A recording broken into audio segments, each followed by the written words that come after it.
short. So for every inch,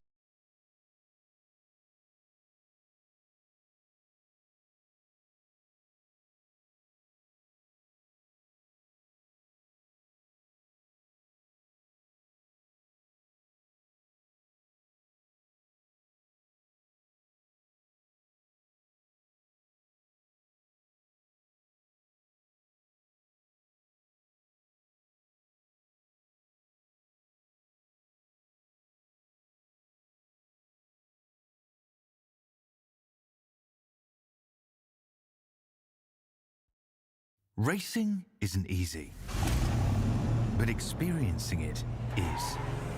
iRacing puts you in the driver's seat with the industry's leading sim racing game. Drive on laser scan replicas of the greatest racing circuits from around the world. Go head-to-head against other drivers chosen by skill-based matchmaking to ensure competitive racing at every level. Compete across all your favorite series. In officially licensed cars, engineered to deliver the most accurate driving experience possible.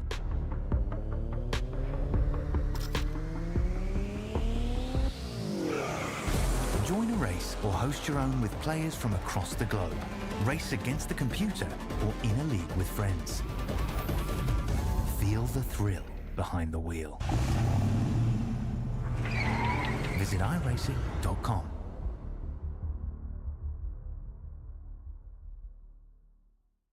When you want to be the best, you can't settle for the rest. For anything on iRacing, there's just one name you need, Maconi. With the launch of Maconi Entertainment and Maconi Competizone alongside Maconi Setup Shop, we now provide the best of the best in setups, paint schemes, coaching, broadcasting, and event organization.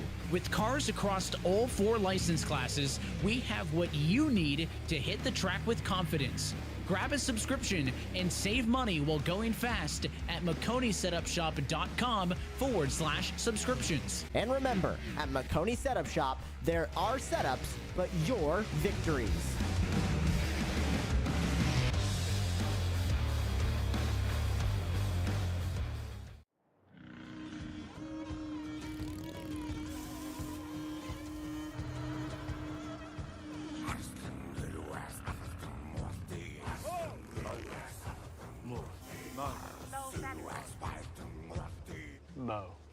This Movember, the moustache is calling once more. Raise funds, save lives. Sign up at Movember.com. Hello everybody and welcome to tonight's coverage of the 2024 edition of Saturday for the Boys and its charity race benefiting Movember. This evening we're excited to bring you coverage of all the action here with Maconi's largest event of the year while raising money for a great cause. Maconi Entertainment is here to bring you action from all types of racing, including the top split for the Maconi Fix Series, RTP, and Fast Fridays. No matter what you are racing, we can bring the action to life. My name's Justin Perez, alongside of the booth for tonight, Braden Laster, Dylan Coyle alongside, Christian Hill working the controls as our producer. Braden and Dylan, this is the 4th running of this event, and every year has proved to be highly competitive when it comes to the drop of the green flag all the way to the checker flag. Drivers tonight need to survive 100 laps at Daytona to have a chance at a lion's share of prize pool worth more than $500 cash and plenty of swag merchandise as well for Movember, including a customized 1 meter 3.3 foot trophy to take home. I'll start with you, Braden, tonight. A chance to be able to battle in one of the most prestigious races of the Maconi Entertainment schedule, and for a good cause tonight, Brayton. Yeah, for a great cause. I believe we got around 60 drivers going for just 33 spots on that starting grid. So we're missing almost half the people that entered home. But we got a great cause, like you mentioned, here benefiting Movember, and everyone here obviously donated towards that cause. And we have a running total we'll pull up here in a little bit and mention that throughout the show and see where we're getting with that. But I know we're at well over $1,000, which is huge, benefiting men's health and awareness and whatnot. And Dylan as well, you're talking about a race that's seen close finishes every single year. In fact, 3 different winners have taken the checker flag in the series history, or the event's history, I should say. Matty Clark is here to defend his win from 2023. 32 plus other competitors, in fact, more than 60, as Braden said, have a chance to be able to try and take the win away. Or will we see someone like Matty or Jeff Maconi even repeat their wins, or someone new? That's the question. A lot of competitive drivers have come out for a good cause tonight. Well, it's Daytona. Anything can happen at a super speedway, and it will certainly happen tonight. 25 drivers will qualify for the race directly through their qualifying time. Everybody else who does not qualify through that 2-lap qualifying stint will have to make it as the top 5 finishers from the last chance qualifying race. That's going to be a 20-lapper. Cautions are turned off. There will be chaos, and then there will be 3 provisional spots, 2 to previous winners of the event.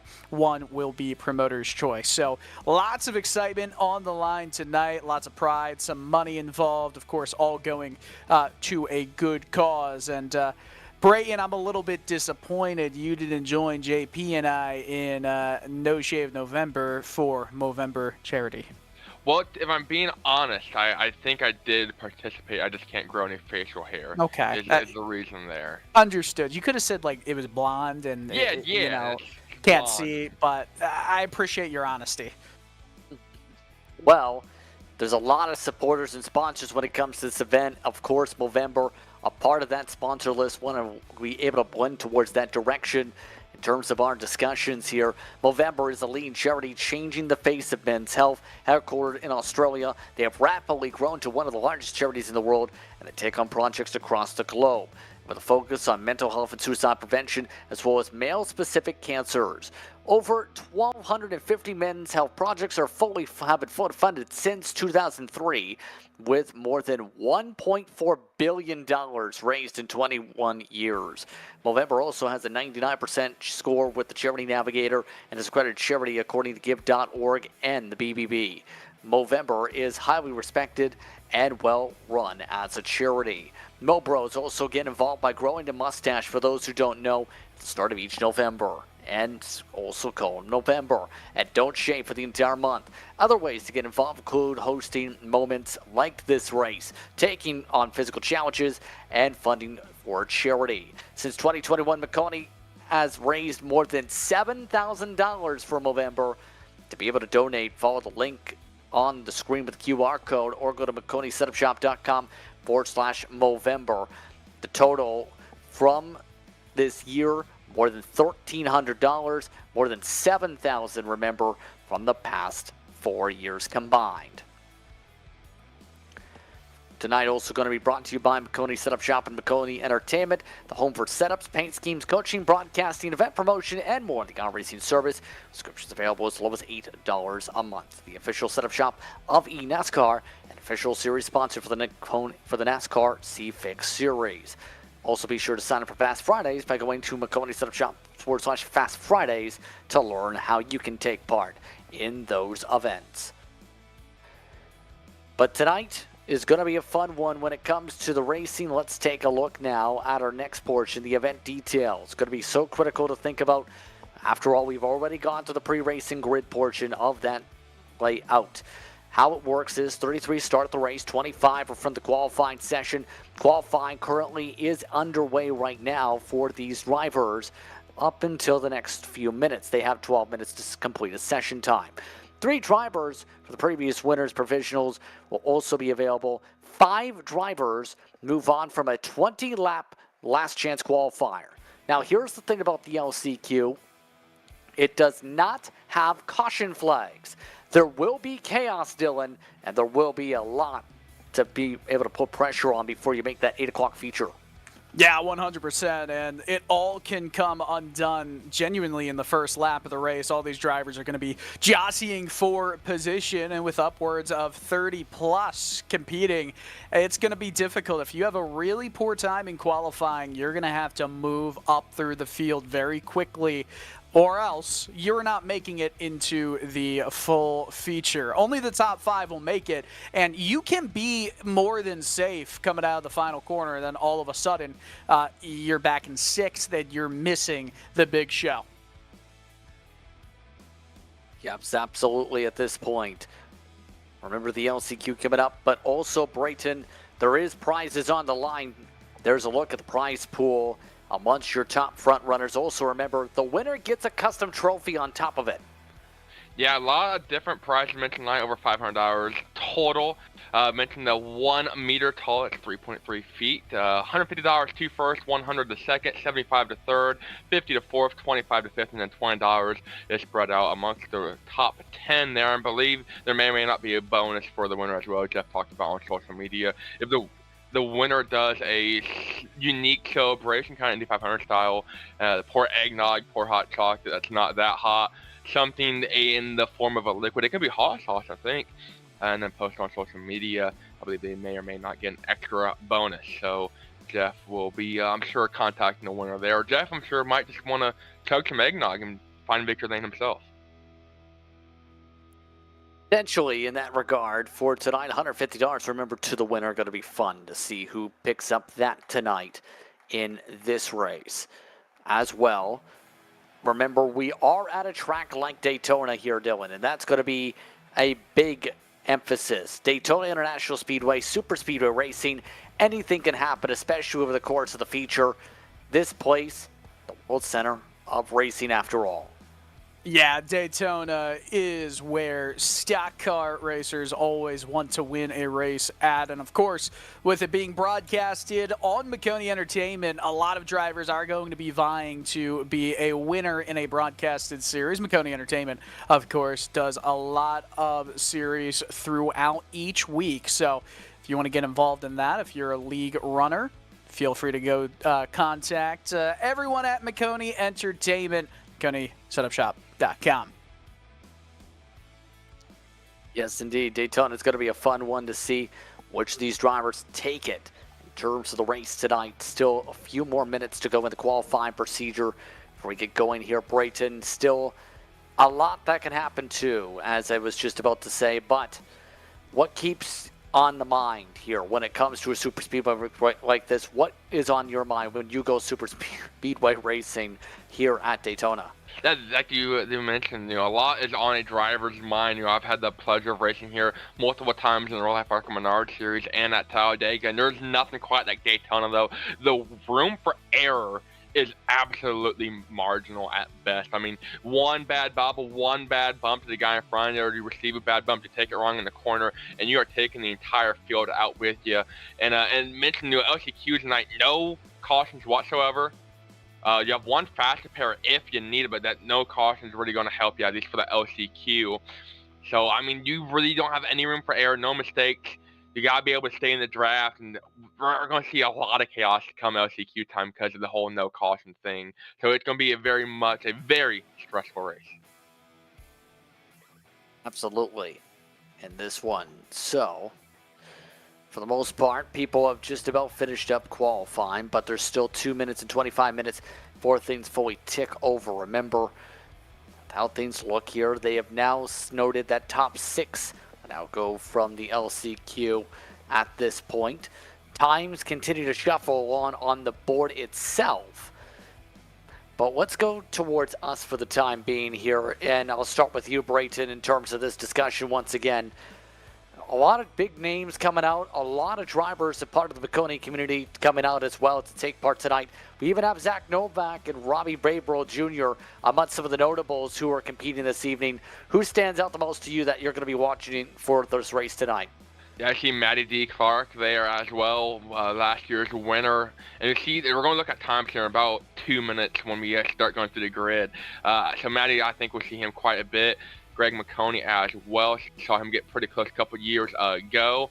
And then, Ryan Kabashian, we talked about, drivers from the Maconi community. Ryan, a member of TKC, we've seen him do great on the super speedway side of things. It's kind of funny because we've seen him actually grow up in iRacing. He was very new to the platform when we were broadcasting TKC a year or so ago, and remember, he's like, I just got street stock at Charlotte, and then he ran their full-length Daytona 500, and he led laps in it, and had a pretty strong running. I don't know if he led laps, but I know he was up front there in the later stages, so I think Ryan would definitely be a contender. Roy Crump, talk about members from the NASCAR community. He's going to have to go through the LCQ. He's an engineer for Hendrick Motorsports on the Cup side. So we got drivers from every aspect of racing, both virtual and real, here tonight. Who stands out for you, Dylan, out of the list? I mean, it's hard to go against somebody like Novak. It's hard to go against somebody like Clark or Maconi, previous winners of this race and previous drivers who have competed full sail in this race. It's a super speedway, right? Anything can happen. Drivers you might not normally see racing up front on short tracks, on intermediates, on road courses especially. You know, you just don't know exactly what you're going to see.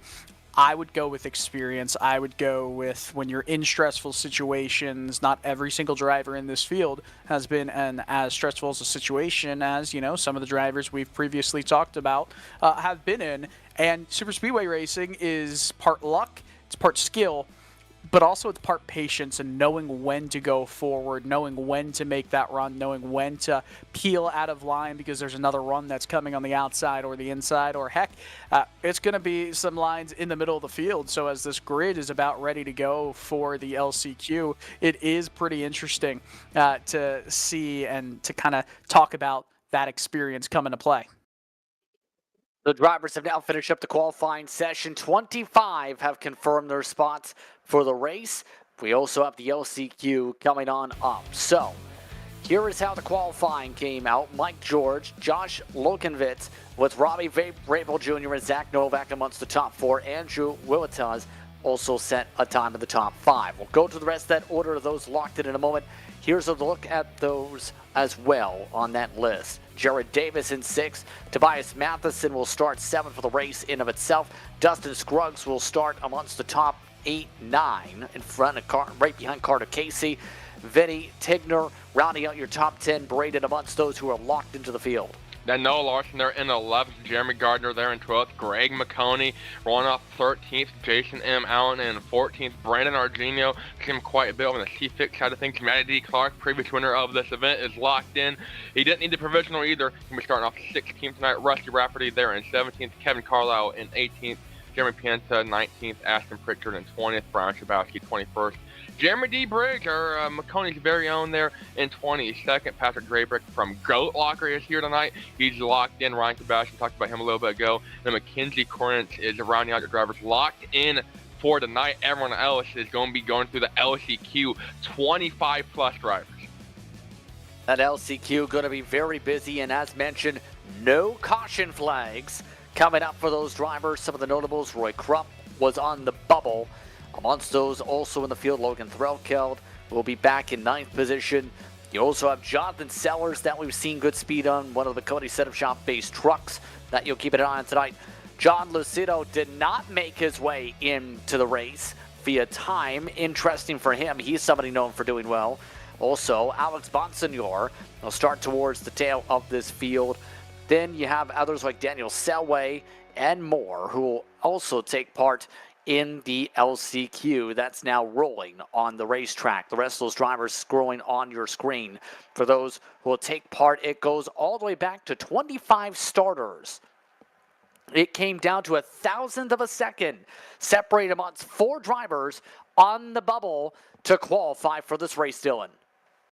Yeah, and it's crazy how just extremely small margins ends up being the difference for a driver like Roy Crump or Robert Sanders from advancing through into the feature race without having to go through the stress of this last chance qualifier. 20 laps here at Daytona. 25 drivers competing for 5 spots tonight. That is the race analysis for the feature race. This one is just going to be 20 laps, no caution flags in it. It's going to be chaotic, and oh boy, it's going to be very interesting when the first wreck happens and everyone starts to space out. Those who want to donate to the cause, be sure to scan that QR code in the upper left corner of your screen on the ticker. Be able to donate and join in on the cause for Movember as part of this year's race tonight. Just about all set to go here. Your keys to a good LCQ as, again, it's top 6 who advance here, Brayton. Yeah, Roy Crump there on the front row with Robert Sanders. I think Roy's plan here to stay up front. You can't be involved in a wreck if the wreck is behind you. Although with no cautions, you might come around and they might still be wrecking. So Ray Crump is going to be on his control, leading the field to green here for 20 green flag laps. Let's have some fun here tonight. It's time for the LCQ for Saturday for the boys.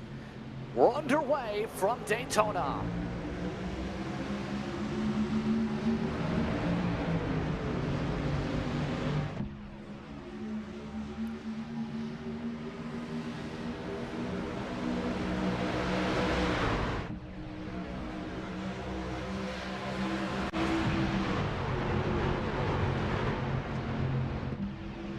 Inside line, the one getting moving, Jeffrey Eddy already battling for third. The outside line not getting together at all as those numbers try and figure out a way to get up front.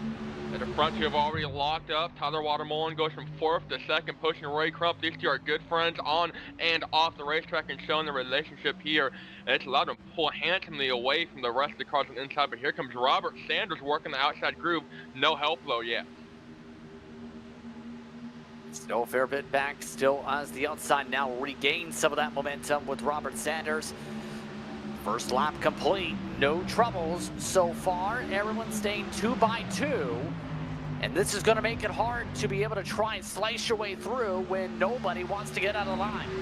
What you're going to see happen a lot tonight in both the inside and outside lines is that accordion effect. Some drivers will want to get a big push, a big shove to get pushed even farther ahead, but there is a downside. There is a moment where all the drivers who were pushed ahead, like the top 3 in that top row and the top 2 in the bottom row, the drivers in behind will close in. It'll almost create a bit of a traffic jam in a highway. And that's kind of what you're going to be seeing here all tonight. It's when those moves happen, when those accordion effects really come to fruition, where drivers will choose to stay in line or move to another line. The 60 machine right there might have a choice to make as this race continues to move on quickly. Keep an eye on that as time goes on here. But got one in the wreck, big wreck out back. Only 2 cars. Already 2 spinning out. Craig Lewis, David Duncan. They move out of contention. Again, no caution flags in this race. They go to the back as Lewis slams the wall hard. Just as it was starting to get 3 wide of the pack, things are starting to intensify. Yeah, that should have been 3 or 4 cars that only made it 2 there. So that's going to really hurt those guys' chances. They're going to need a 20-plus truck wreck here to be able to make it in the show. And the rest of the field 3 wide for the lead. And then wrecking low, down low into the wall goes Casey Shawich. And the rest of the field is potting on into. They got a couple survivors. It's Robert Sanders, Dwayne Corbett, Roy Kump, Elliot Hagerberger, Tyler Watermullen, and Carson Lucas.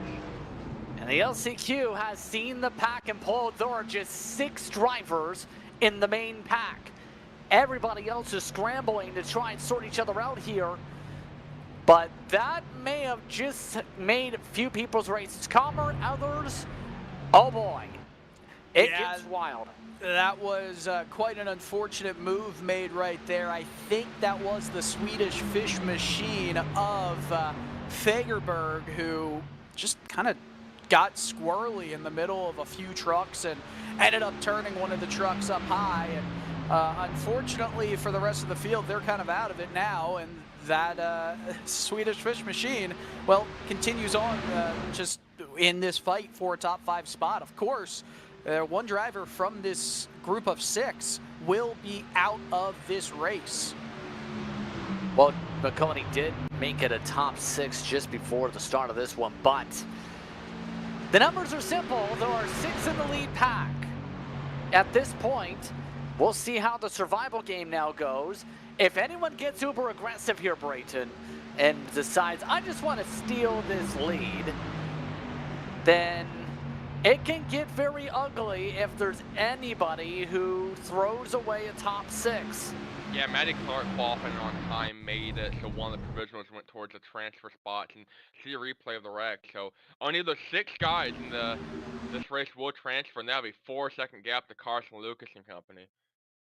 They were 3 wide going into turn 1. That's where it all went downhill from there. And Elliot Fagerberg, the driver that kind of was the catalyst for the entire wreck, and that Swedish fish car there in the middle, is able to survive and currently has a transfer spot. But this goes up, taps driver that's outside. I'm not sure who that is. I believe that is Casey Sawich. And just barrel rolls at that point. I mean, hit from the left, hit from the right, hit from the side, hit head on, and the rest of the field just nowhere to go. Everyone hammered down.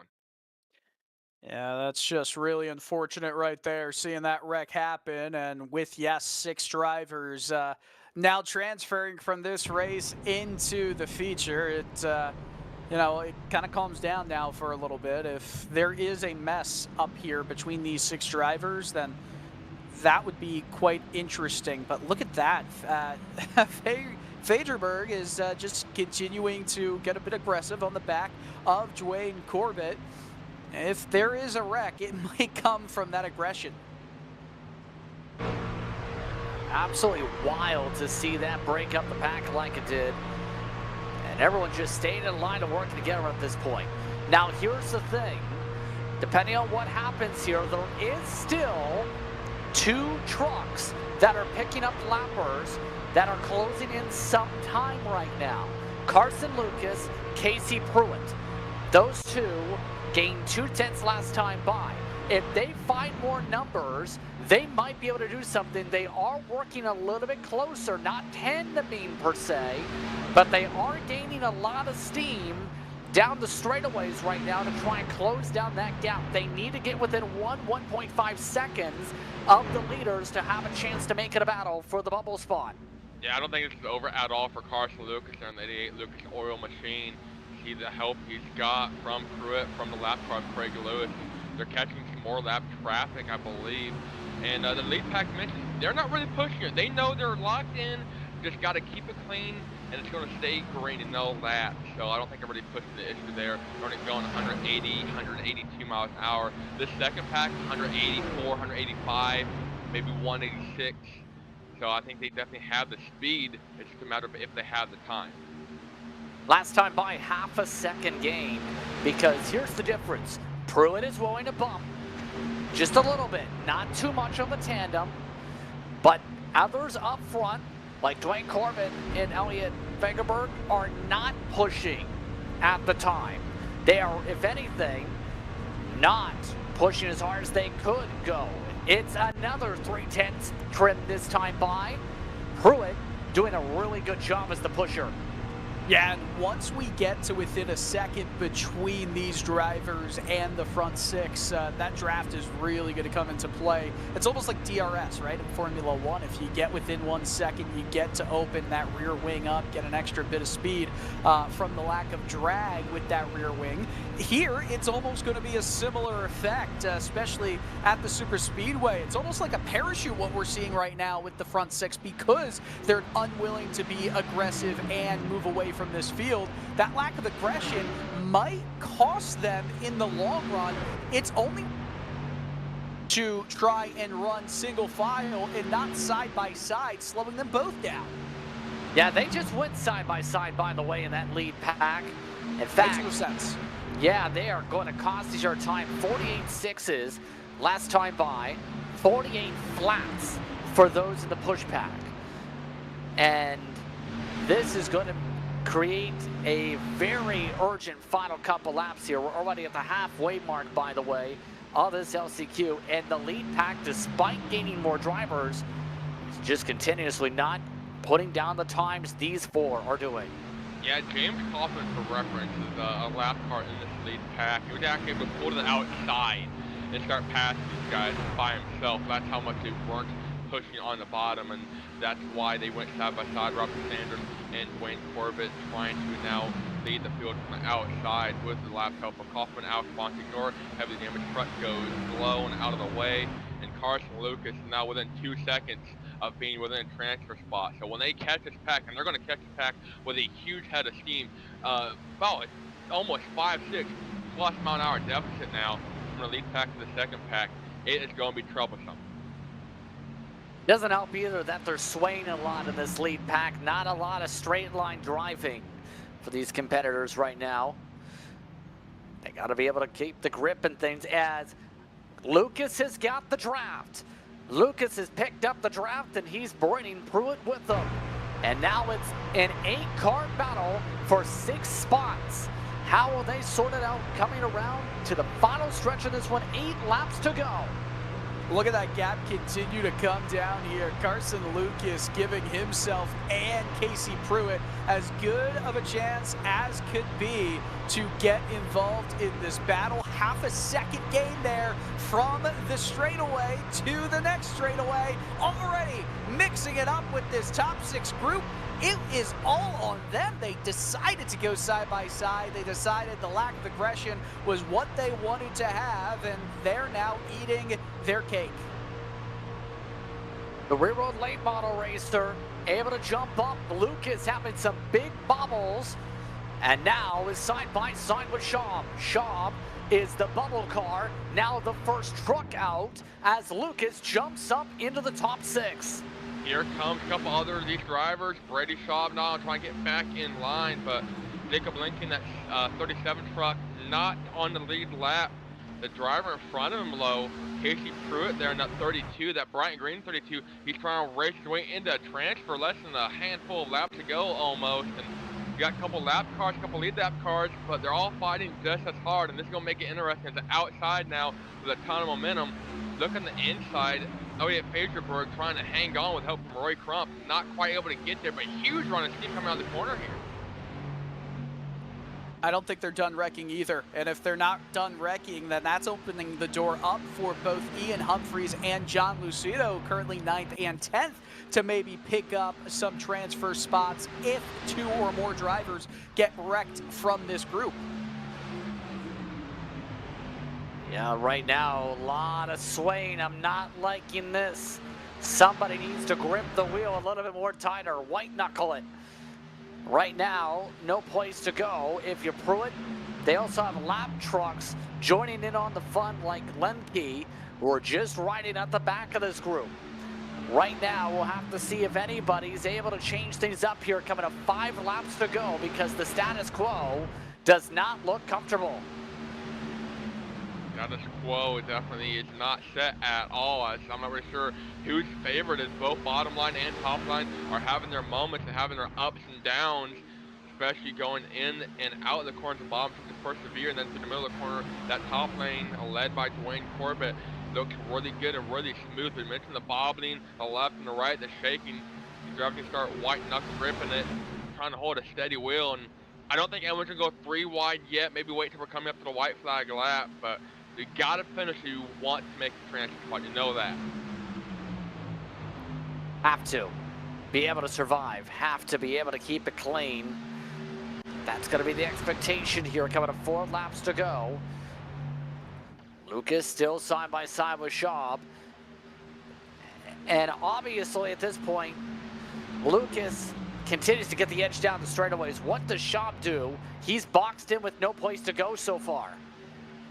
I mean, really, it's just trying to find the goals, find the gaps where you can. And of course, one line could gain a bit of momentum, and that pushes you ahead. You don't necessarily have to be faster, as there's a lot of oversteer coming out of turn 2. There usually is not too many problems with grip, but it seems like these drivers are just driving the wheels off of this thing. Coming to 3 laps to go here, and it's all getting miscombobulated. Drivers just trying to fight for everything they've got.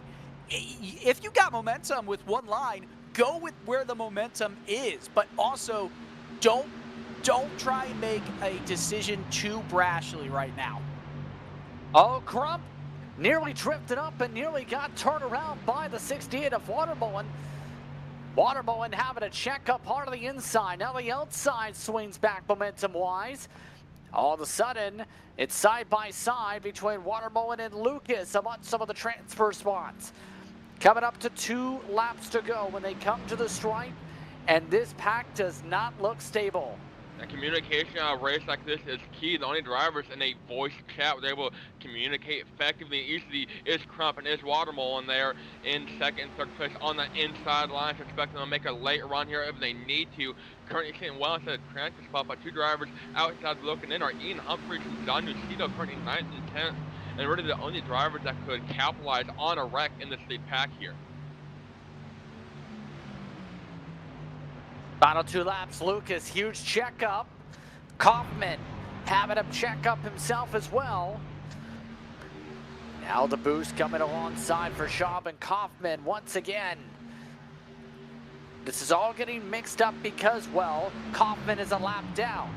That's not going to help some of this battling right now with how things have squabbled amongst these drivers. Coming up to the white flag this time by, again, top 6 make the cut.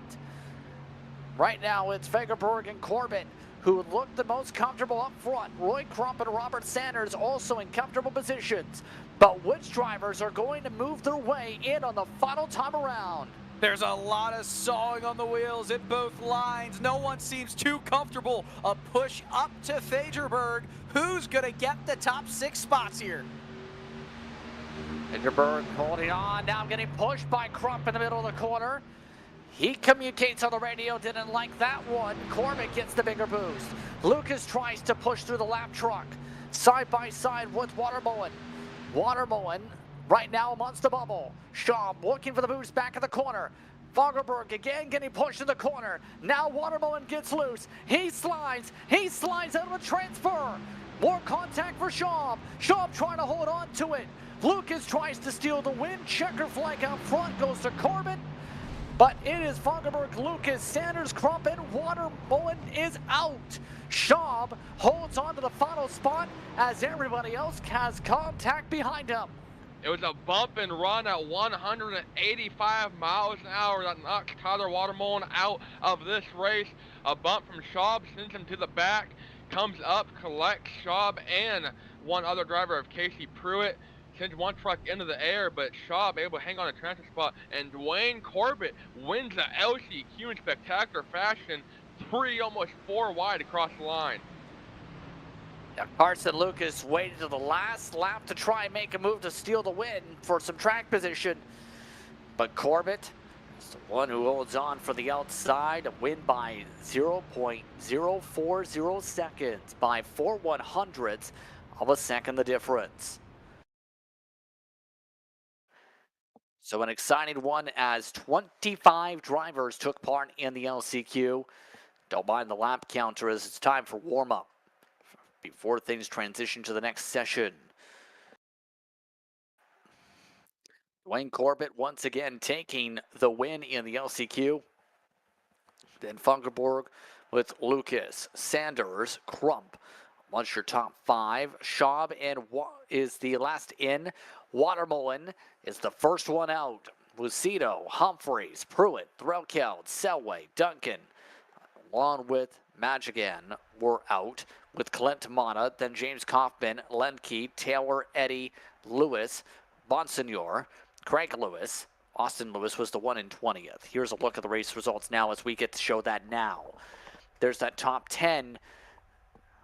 25 started off this race here, Brayton, but only 6 could advance. It got wild for 6. That got wild, absolutely indeed, and you're going to have that on the big jobs, unfortunately, and we knew coming into it was going to be a battle to the finish, and saw that 6 truck pack pull away, but Carson Lucas able to hang on there and steal a spot, being over 4 seconds back at the halfway point. He brings Casey Pruitt with him, not able to get the job done though, as they wreck there all on the last lap, but very handsome finishing results there indeed.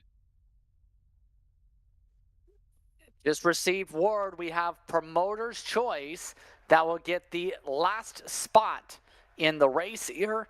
That goes to Pruitt, who finished in 10th, for the work he did to be able to get him and Carson Lucas into the main pack. So your last in, Casey Pruitt, gets your final spot into the field here, Dylan. I love that move. You got to give the spot to someone who really put in the effort, who really deserved it. Might have gotten a hard shake of things at the end of it. It's a good call. It's absolutely a good call. But that 33 truck field, it's now set. I'm excited to see what we've got here, what these drivers have. It's going to be a little bit less chaotic, especially at the start. Than the 20-lap LCQ. But, of course, that's just me taking an assumption there. It might get crazy right from the get-go. You never know. It could get wild. 100 laps in this one. Coming up for the feature race, we'll let that session get set on up, and those drivers get set up to see who takes part in the race here.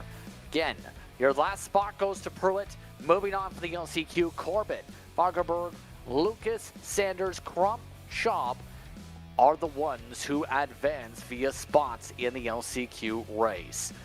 We'll take a quick break. When we come back, we'll talk things over before the feature race. 100 laps on the docket coming up here on Maconi Entertainment. Racing isn't easy, but experiencing it is. iRacing puts you in the driver's seat with the industry's leading sim racing game. Drive on laser scan replicas of the greatest racing circuits from around the world. Go head-to-head against other drivers chosen by skill-based matchmaking to ensure competitive racing at every level. Compete across all your favorite series. In officially licensed cars, engineered to deliver the most accurate driving experience possible.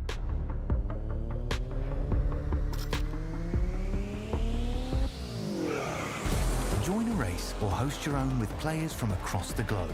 Race against the computer or in a league with friends. Feel the thrill behind the wheel. Visit iRacing.com.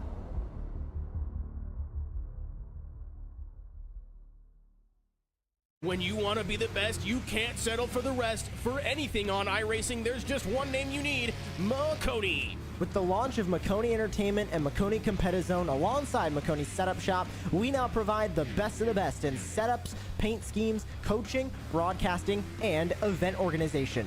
With cars across all 4 license classes, we have what you need to hit the track with confidence. Grab a subscription and save money while going fast at MaconiSetupShop.com/subscriptions. And remember, at Maconi Setup Shop, there are setups, but your victories.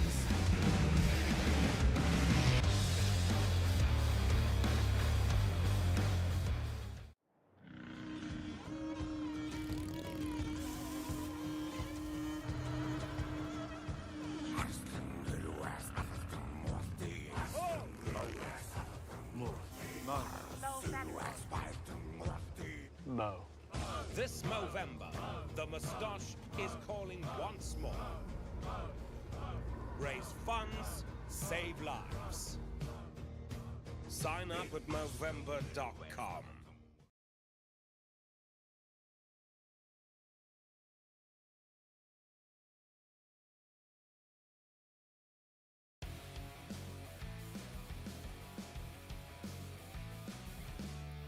Welcome back to today's coverage of Saturday for the Boys and the charity race here today here on Maconi Entertainment for today.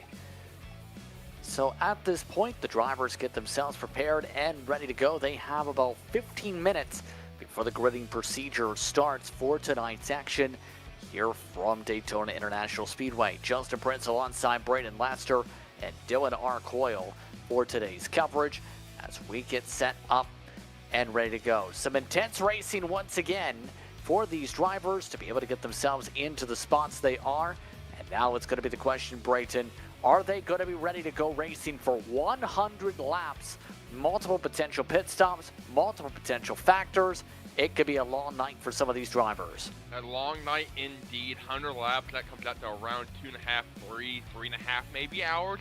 Depends how many cautions we've had. Looking at previous races, expect 10 cautions at least. I'd like to, be generous and assume we're not going to wreck that much, but that has the lowest amount we've had in the past 3 years. That coming last year. but they'll expect quick yellows too.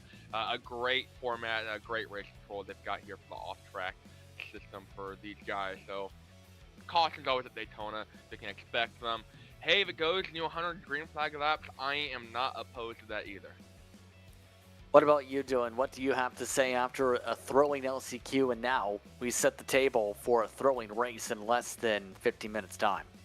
I mean, the biggest thing after this is just it's the same thing. Be patient, right? Make your moves when you can make them. Don't force them into existence. 100 laps, it is a long race. Obviously, it's going to get really short really quickly to somebody who's 15th on back, and we're going into the final stage of this run. At the end of the day, though, you want to be there at the very end. You don't have to lead a single lap until the very last lap, so just be comfortable with where you are, stay, survive, get to the very last portion of the race, and then go for it. That's at least what I'm thinking is the right move here. So overall, again, to keep an eye on things, who are you watching for this race coming up, Braden, now that we know the order, the starting order at least, and know that some of the heavy hitters are going to be up front, a lot of them are going to be towards the tail? I am going to go for Matty D. Clark, back-to-back years in victory lane here. Won last year in 2023. One of the bigger margins of victory by 600ths of a second. I know that sounds pretty small, but looking at the previous finishes, they have been in the thousands. So I think Matty hopefully able to pull it off here tonight. He's going to run off about middle of the pack, so he's going to have his work cut out for him. What about you, Dylan? What do you have in terms of that thought process? I mean, I think drivers who competed in the previous race are going to have a leg up on anybody else in this feature race, just because they're now used to the 20-lap challenge with how chaotic it's going to be tonight. I would almost go with that provisional pick. I think we could see, someone like Casey Pruitt, Carson Lucas, obviously potentially do some damage in this coming race. You never know. You really never know with the way that this will shake out. It's Daytona. It's so hard to say your picks here, I wish I could give you a more confident answer, I'm usually confident with my answers because they're typically wrong. First start for Casey, by the way, in this event in its history amongst the several years, 4th year running, mind you. And by the way, Matty Clark, when he picked up the win, only had to lead the final lap. That's all you need to do. You need to do. It's a lot easier said than done, though, after 100 laps, isn't it? I mean, everything is a lot easier said than done until you're actually behind the wheel of one of these trucks trying to race mere inches, if not half inch, between you and everybody else in the field.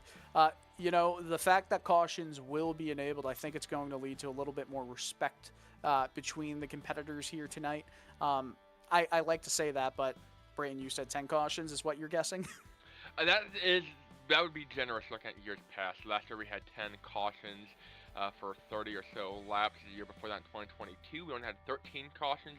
And then the year before that, we had 14 cautions for the very first running for 37 laps. 2022, though, a little bit different. They ran very quick cautions. It was only 24 laps, so only averaged about 2, maybe 3-ish laps of caution there. And lead changes, too, was another interesting stat we looked at. Last year had the highest for both leaders and lead changes at 20 different leaders for 37 lead changes.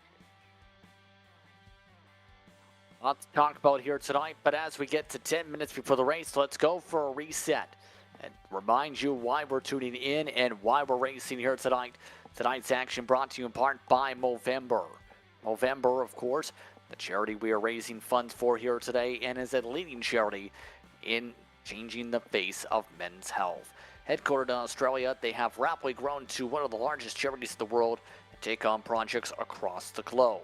They have a focus on mental health and suicide prevention, as well as male-specific cancers. Over 1,250 men's health projects fully funded by Movember since 2003, with $1.4 billion raised in 21 years. Movember has a 99% score in the Charity Navigator and is accredited charity according to Give.org. And the Better Business Bureau. Movember is highly respected and is considered to be well run. Mobros get involved throughout Movember by growing a mustache at the start of each November, Movember as they call it, and not shaving it for the entire month.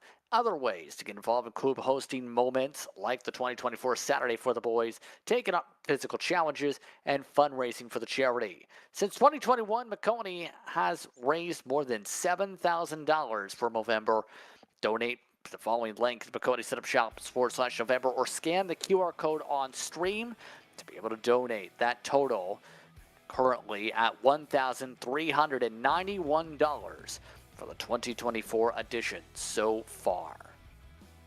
Tonight also going to be brought to you by Maconi Setup Shop, the home for setups, paint schemes, coaching, broadcasting, event promotion, and more. The iRacing service. Subscriptions available as low as $8 a month.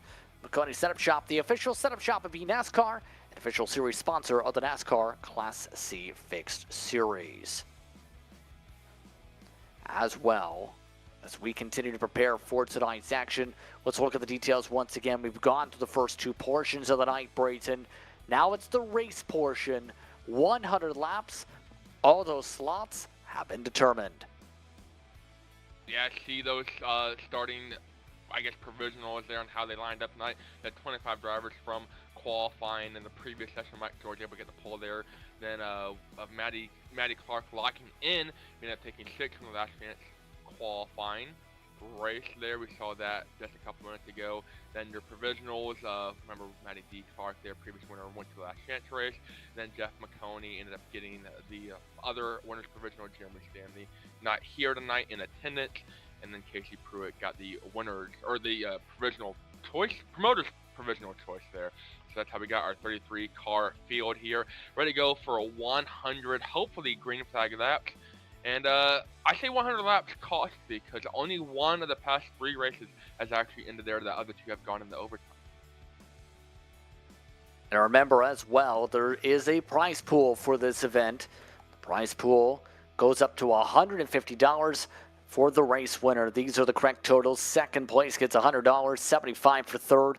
Fourth gets $50, fifth gets $25, $20 for the top 10. And also you get a custom 1 meter tall trophy as part of your winning prize, Dylan.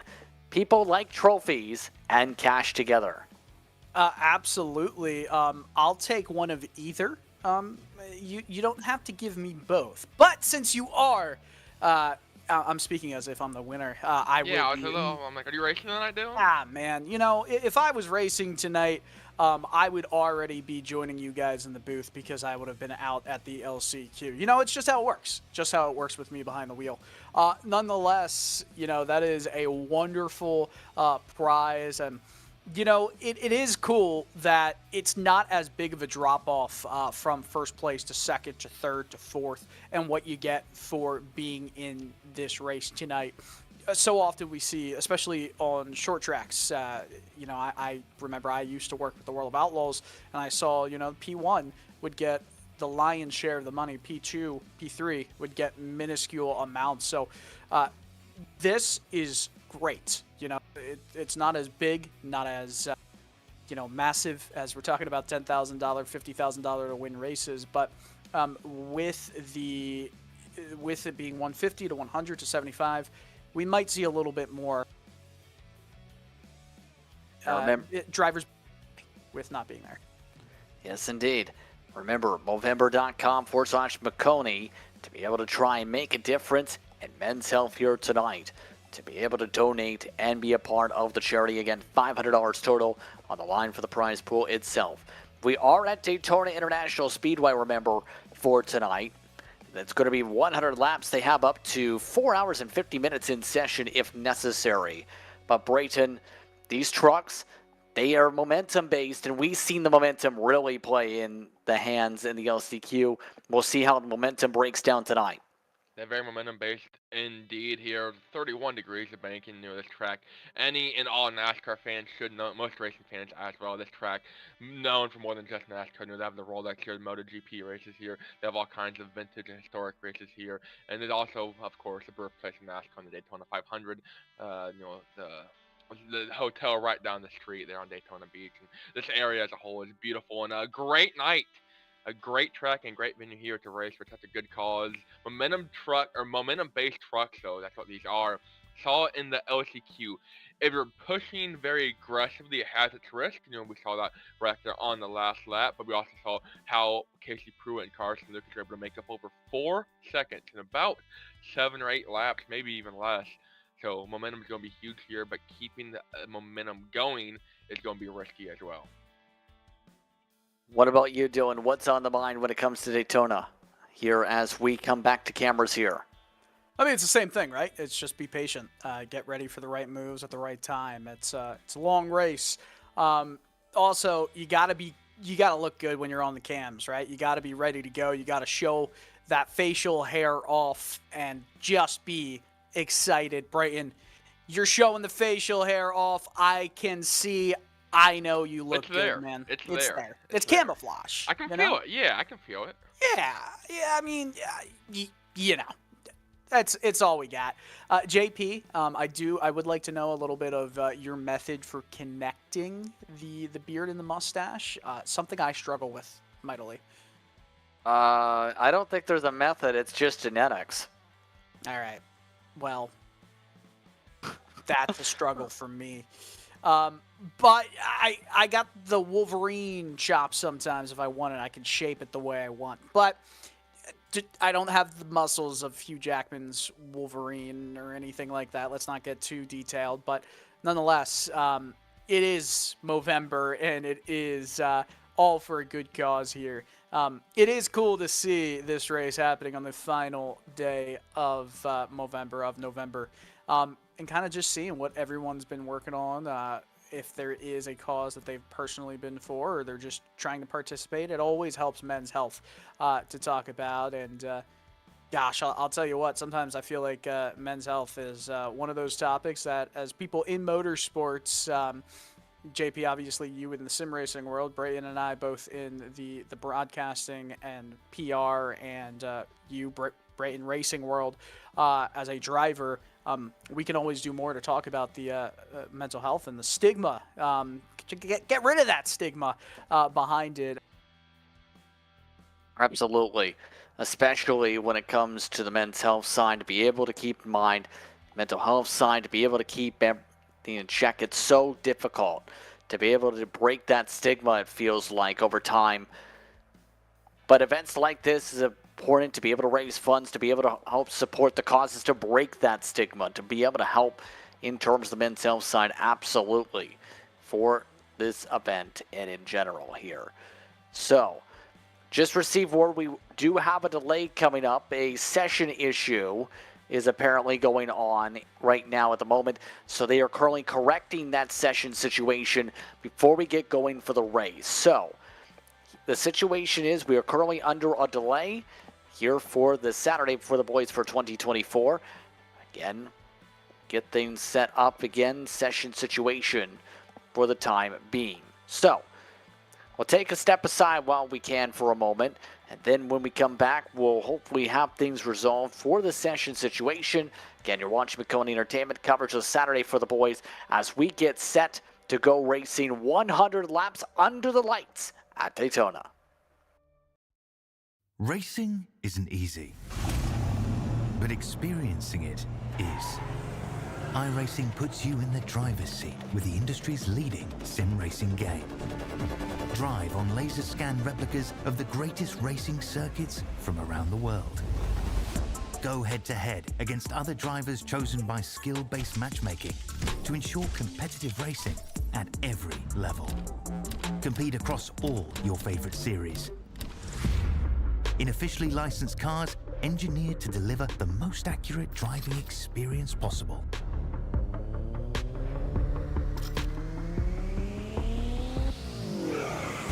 Join a race or host your own with players from across the globe.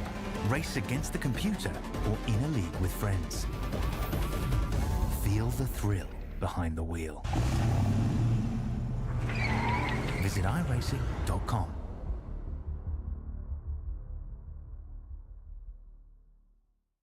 When you want to be the best, you can't settle for the rest. For anything on iRacing, there's just one name you need, Maconi. With the launch of Maconi Entertainment and Maconi Competizone alongside Maconi's Setup Shop, we now provide the best of the best in setups, paint schemes, coaching, broadcasting, and event organization. With cars across all 4 license classes, we have what you need to hit the track with confidence.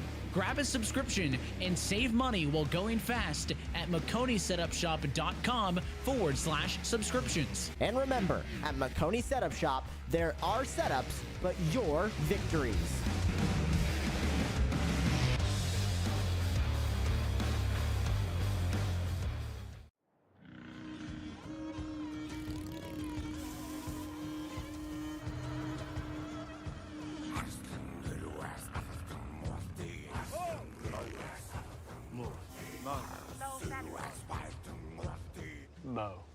This Movember, the moustache is calling once more.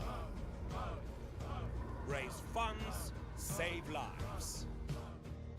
Sign up at Movember.com.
Welcome back to Daytona for tonight's coverage of Saturday for the Boys, benefiting Movember as we get set to go racing. Less than 5 minutes to go until these drivers hit the starting grid for 100 laps of racing here from Daytona.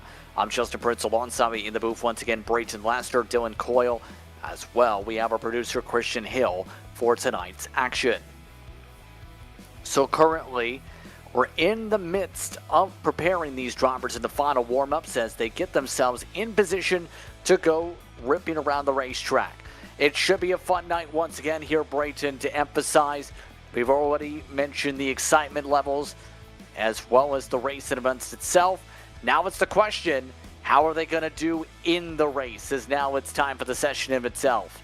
Now this is the moment when you're on the starting grid and you're walking down and you see the rest of the competition, and you're just going, just trying to mentally calm yourself down. Obviously, this is not as high risk as, a real life race here at Daytona. You're still gonna have a lot on the line. We're racing for good cause, and racing for a trophy, a little bit moolah, So it's a very high stress moment for a lot of these drivers. You know where you're starting at based on where you qualified or where you raced your way in at. We got provisional, so you know what task you have ahead of you, and that right there depends on how you want to spend these next 100 laps. You start out, the first lap's kind of, riding in the back, or taking your time, not really pushing towards the front. You do have one fast pair if you need it, and cautions are on, unlike the last chance qualifier, so you do have those if you need it. But for these moments, these next few moments for these drivers, it is all going to come down to the wire, and it's all going to go by very quick. Well, what about you here, Dylan, as we get ourselves prepared? What's on the mind here for what's expected to be some exciting racing? I mean, Brayton's talking about walking down the grid, seeing all the drivers, but let's think of it this way. These drivers have had an extended period to wait and get ready mentally for this race, and that can be a benefit, that can be a detriment to different types of drivers when there's a bit of a delay, right? You want to get going, right? You're restless.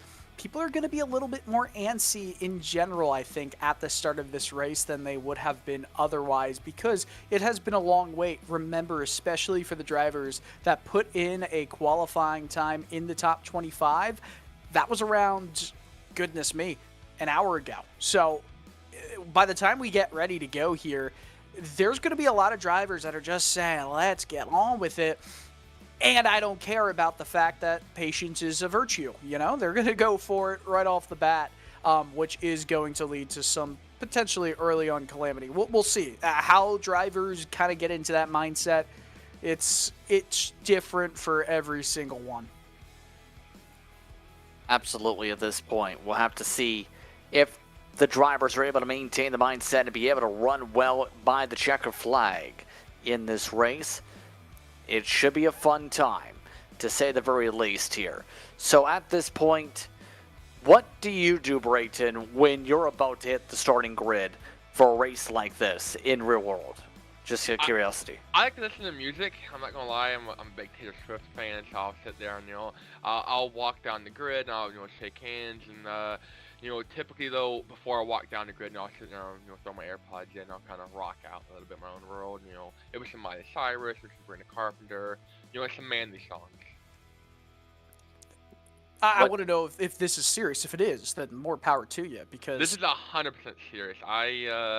I forget what it is, but I have like 3 weeks to listen to Taylor Swift on Spotify this year. You would be so surprised to hear, and I'm talking to everybody here, the music and the rituals that drivers have and listen to and do to get ready for a race where you've got a driver like Josh Williams who is relaxed as can be. You can barely see a bit of sweat coming from his forehead because he's not nervous at all. It's just getting ready. It's getting ready to go. You get into the car, and then, business as usual once you're in the car, but he's not fazed by anything. He's not nervous.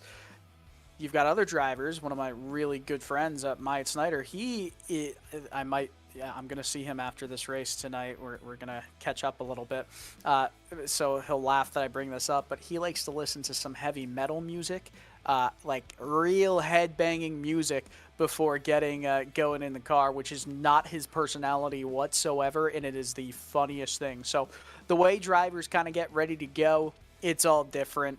These rituals, these traditions, my tradition when I used to play high school hockey, this is pretty unhealthy, but, I scored my first goal after having 2 bagels with cream cheese and a Coca-Cola. And that is what I continue doing the rest of the season. I lost a lot of weight since then. Well, I can tell you this, it's time to swim our way towards the starting grid because the drivers have finished up their warm-up session to be able to see what happens here for this one here tonight.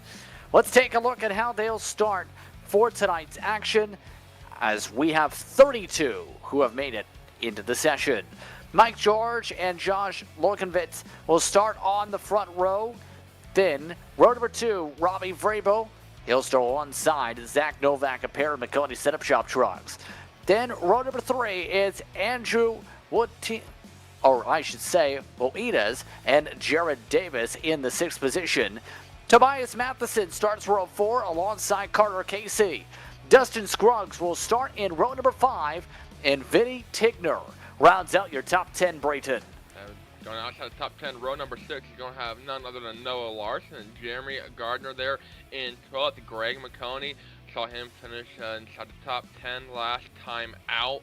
Going to run off in 13th, Jason M. Allen, his outside there in 14th, Brendan Argenio in 15th, Matty D. Clark, previous winner of this event, trying to go back-to-back, he's in 16th, Rusty Rafferty there in 17th, Kevin Carlisle in the 18th, Jeremy Pienta there in 19th, and Ashton Pritchard rounding out your top 20.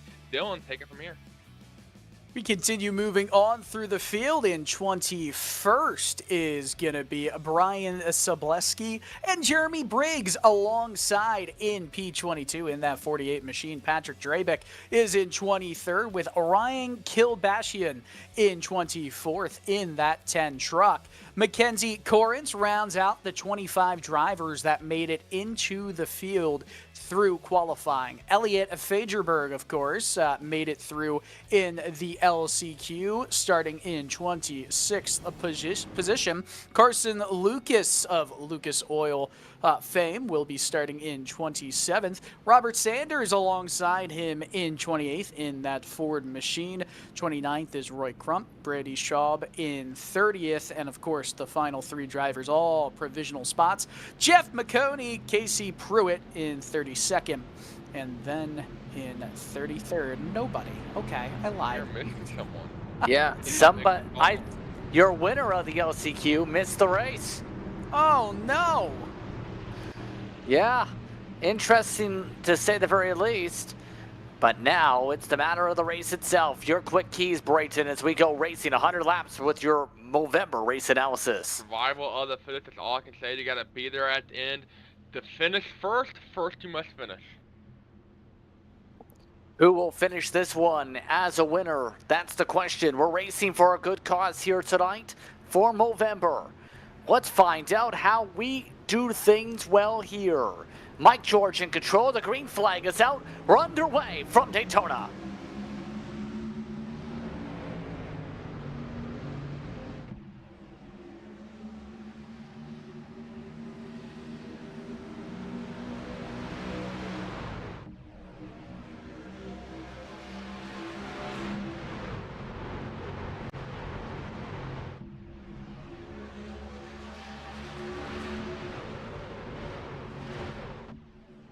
Down the back straightaway, Mike George getting a big push from Vrabel Jr. Already clear amongst the top 2 trucks. The outside, remember the LCQ, took until the front straightaway to really build up its speed. It's doing the same here in the feature. These drivers side by side off the line, still trying to figure out who wants to lead. So far it's Mike George, but here comes Josh Lockenvitz with a huge help, a huge bump from Zach Novak. Here comes the outside line. George led the first lap of the event. It's trying to push his way up in front, going to be able to build up momentum with Zach Novak. And that's going to be one of the benefits, actually, of having those 2 as your pushers. It's going to really make the standard pushing very quickly rather than leaving the gaps for your front runners. Going to push the tempo. Yeah, and that's going to be true. The more that these drivers are able to showcase their pushing and to be pushed ability, it's going to really set that tempo. Of course, we're on board with the 21 machine. Zach Novak in that Maconi setup shop truck, pushing Lekunvitz in front, potentially leading lap right there, excuse me. But these drivers, they're aggressive from the get-go here. Yeah, just setting the tone early on already for the most part. Side by side for the first 5 or 6 rows, then most of the field has already migrated their way to the bottom. Speaking of migrating their way to the back, that is Politas, who's moving his way out of the main group and electing to go to the back to try and keep the truck clean. Remember, one faster pair is available just in case. And that's an 04 for Andrew Relias there, started inside top 5, and I think he's going to more than back. He might be going to pit lane. He is going 130 miles an hour on the apron, so he is falling very, very, very far back. He will be the last car in line, and he will lose the draft very handsomely there. I mean, he's not going to have any help at all. Just now only 160 miles an hour. So I don't know if he meant to lose that much speed, but he's definitely going to be safe in the event of a massive pileup here. As Mike George from Goat Locker Racing continues to lead the field out of the turn 2, try and get some more Goat Locker Racing help. The only driver I see that might be able to do this, Patrick Grabeck, who is marred deep in the field, are currently running 17th. It's a much better spot to be in for Andrew Williams in that 04 than if it was the LCQ without any cautions, as, Matheson went down to the apron for a moment, shot back up through turns 3 and 4 to the middle groove of the track. These drivers are already sawing on that wheel as we work to lap 5 of 100 here in the Saturday for the Boys Movember event. Right now, the tempo is already being set to the 47.3s, the main pack's pace. They are ripping and flying around this racetrack and pretty quickly. Absolutely hauling the mail compared to the LCQ. Over 190 miles an hour. Currently, your lead pack is pushing 193, 194 into the corners. For reference, the LCQ lead pack with 5 cars are only able to do 185, 186. So the tempo is definitely turned up quite a bit here in this 100-lap main event. Still side by side, multiple rows deep, and it's kind of made it hard to move amongst the top 10. Most of your top 10 drivers started inside the top 10. No heavy movers, no big movers yet. Biggest mover low is Robert Sanders from the LCQ, rolled off 28. Now to the last car in this lead outside row, just outside the top 10. He's that rainbow truck, 6 in line on the outside. You guys see that outside row? It's really not being formed. It's very segmented up front.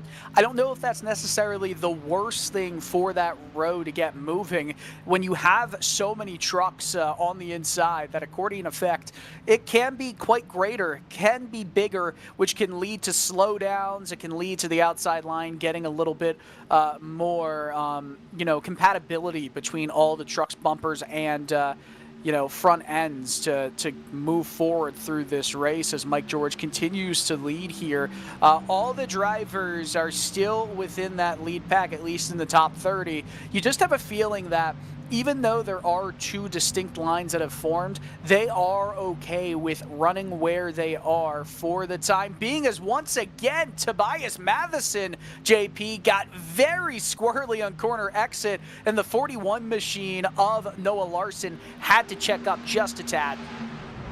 And people take notes when you have big bobbles like this. It makes drivers nervous. He also is having technical issues. He has the highest pain in the field. This is going to make it nerve-wracking for a lot of people to want to even work with him. Matheson is actually the highest running veteran driver that's ran in this race before. Currently they're in that 5th spot. Last year he finished 29th, finished 97 out of 104 laps. So wreck took him out pretty late in the race. 28 incident points are out that 29th place finish, but trying to change things here. A lot of communication over the radio with the situation going on with the 75.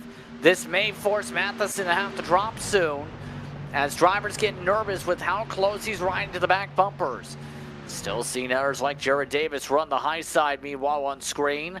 So far, holding on to where we started as he tries to keep himself a lot of distance to Matheson. Yeah, it is so difficult in these super speedway races to run with a driver that's having even the slightest bit of technical difficulties, technical malfunctions, or just a poor connection to the iRacing servers. And when Matheson is running in the top 3 rows of this race, obviously you're going to run into more issues with drivers around him not wanting to get too close. That's going to back up most of that inside row. And even if it calms down for a little bit, even if that internet connection for Matheson becomes stable, you're never too sure if it's going to rear its ugly head again later in the race. That makes you maybe think a little bit longer about it before trying to go in line with him. Yeah, that's going to really impact his abilities later on in the race to be able to move forward, absolutely. By the way, speaking of drivers moving forward, Robert Sanders, he's in this lead group. He's gone 28 to 11th so far. He's been flying through this pack. He's joined the back end of the top line. They're going to be watching him all night long. I'm sure that rainbow car there, tail end of the outside, to see him come through the corner here in 3 and 4. And talking about experience, a lot of these drivers have obviously raced here at Daytona before. Mentioned there, Madison, the highest running returning driver. Greg Maconi, top 10 here last year, 7th place, currently in the top 10 as well. They're in the number, it's supposed to be 12, but on the screen it's a 13 truck. So actually I lied. On the screen it's a 12 truck, but labeled as a 13 in the session there. And they got to go back there to Matty D. Clark all the way in 20th. So handful of experienced drivers spread throughout the field. 103 unique drivers have made a Movember race here over the past couple of years. I believe the first event had 43 drivers start. That explains why it's not 33 times 3 there. And most of tonight, this is their first Movember event. So a lot of newcomers, a lot of new kids on the block. We sent quite a few people home. I believe 25 to 30 new faces here. Yeah, a lot of new faces being able to showcase what they can do in this field here tonight. Matheson nearly got himself hooked on the apron for a split second again. That checked things up on the inside line once again in that regard, but able to still hold on to it for the time being.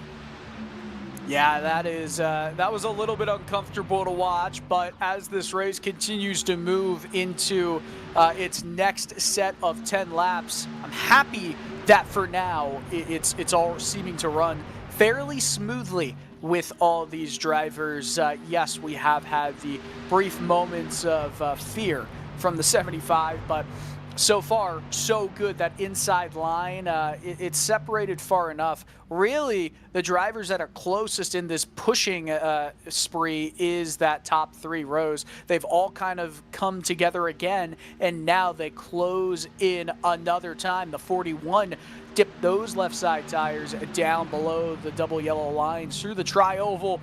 No advancement of position, though. We're still good. Well, to see Robbie Sanders there, the 6th car on the outside, he's been the last car in this outside lane for the last, 5-6 laps. They don't have the numbers up there compared to the inside. Only 6-7 trucks have been on the outside the entire race, and they have been side by side though this entire race. So the outside is really working a lot better together than the inside, even though the inside literally has 4 times the numbers. They're making it work on the outside there. Yeah, shortest distance around seems to work out very well so far. Also gives that extra escape route just in case something does happen. You'd have to think to be able to try and scoot around on the bottom, be able to avoid a big one. Yeah, and that inside line, especially around the corners, is going to be a little bit easier to kind of just dive down and get away from it, because all the drivers are going to do when they get into a wreck, especially in the corners, what are they going to do? They're going to wash up the track, especially at those speeds. If you're on the bottom through the straightaways, especially now, you've got all of that space, all of that, asphalt to run down to. In real-world Daytona, that grass around the bus stop where they would hold the 24 Hours of Daytona, it is no longer there. So once iRacing joins with that, it's going to be very fascinating to see all of the drivers kind of aiming towards there, especially when a wreck happens in front. Absolutely at this point. They are starting to try and push that inside line a little bit more further. A lot of gaps being held onto further on back to the field. Others like Greg Maconi have just joined into the top 10 for the first time in this one. What's the strategy look like, Braden, for this race, though?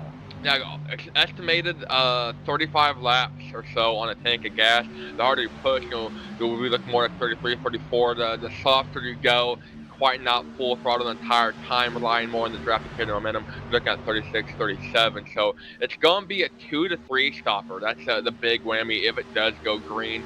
33, 66, and then you want to try and not stop at 99 coming into the white flag there. So ideally you want to make it 2 stopper. So fuel might be a little bit of an issue for these guys going all out. And to look at your leaders now in the front row, Mike George and Josh Lukovich there, they started leading these rows. So they have been full throttle this entire race. Yeah, that's going to hurt them in terms of the mileage and when they have to come in and when the others are now saving off of them are going to be able to stretch the extra lap or two compared to what they've been able to do so far. Yeah. Carter Casey amongst the front runners, by the way, up here. Carter Casey, a regular when it comes to some of these races like this, a familiar name, doing very well so far, up in the 8th spot here. Yeah, and he's Carter Casey in that 91 machine is starting to mix up a little bit, just like Greg Maconi within the top 10. That outside line, it has gotten much stronger in the past few laps, and the racing has intensified just a bit as well. That outside run is massive, and as Brayton, you're talking about it in our chat right now, it's pretty much equal in car count. Yeah, you see 10, 12 or so cars there on the outside now. Some are going back to the inside, abandoning shit. But if you're able to get formed up here, I think you'll be able to go and drive around this inside line, no problem. And they push the way they've been pushing all race. I see some of them start to go down low. But for a split second, they're the outside look to be evenly matched with the inside as far as car count goes. 29 drivers still in this lead pack. Roy Crump, driver from the LCQ. Mentioned, he is the last car in this lead pack, and Dustin Scruggs, Andrew Elias, and Brady Schaub are your 3 drivers not in this pack. They're about 20 seconds back. So I mentioned Elias dropped early in this race. I'm starting inside the top 5, same with Scruggs in the top 10. Don't know if that was part of the strategy, how much these drivers are watched. Yeah, Zach Novak, I believe, here. Give him a little hand action. Just keep an eye on things calmly but securely. Just been content. And that's one of the main things to help them on their strategy is just staying in a line and working together. That's a great, sorry to interrupt you here, JP, but that's a very great, smooth wheel by Zach Novak. He's one of the best when it comes to iRacing as far as the oval side goes. This is the NASCAR side in general. I remember racing against him a couple years ago in the NASCAR Ignite series. And just look at how much the wheel isn't moving. Yeah, that's a really good thing to bring up right here, Brayton. The best drivers are the ones who are able to keep that wheel as consistent as possible throughout the corners, especially when we're talking about a short track or an intermediate. The more you go back and forth on that wheel, the more you saw on that wheel, the quicker those tires are going to wear out. And the quicker those tires wear out, obviously, the quicker you're going to just go way to the back of the field. It doesn't matter as much on the super speedways, but it's just telling how consistent he is, especially when he wants to get a push. That is where it comes into play on super speedways through corners. If you're pushing through the corners, you better not be solid on that wheel. Yeah, him being a professional knows this for certain. You can see him just communicating with everyone, just making sure everyone's on the right page in terms of his team outfit. Already coming up to 20 laps complete. They are building up a buffer with Jared Davis having some struggles to close up to the bumper of Novak. No one seems to be already pushing the issue. It's been pretty calm side by side. I say pretty calm as if we're not racing 190 miles an hour I'll say, both in iRacing here and in the real world, it feels pretty calm at time like this from inside the wheel. We're just pushing guys down the straightaway. You don't really have anyone behind you pushing the issue. You're not 3 wide yet. You have room for errors. You can make a mistake here and get away with it. Huge jump out to the outside, though, from Robbie Rabel. We got a battle for the lead going on. He's going to clear himself off of Mike George, the new leader on the inside. Robbie Rabel Jr. there in the 60. Electing to try and go scooting up all of a sudden, change things up, and that's exactly what you have to think if you want to be able to control the pack. See the change, and that has to be something he and Novak can be talking about up front. Yeah, and once you see, the change in aggression and the change in where these drivers are moving their trucks, then you can start to take action here. Oh boy, the 75 starting to blink again. Those internet connection issues seem to have reared its ugly head once again. We're almost a quarter of the way through this race. That outside line has started to drop back a little bit in terms of car count, truck count, but as we go, on lap 22, moving to 23, Robbie Vrabel still holds the lead of this race. Should hold on to it for a good bit with how that momentum's built up. Novak's trying to push, at least trying to get that 79 forward. The problem is the momentum's not carrying enough to get alongside the leader right now.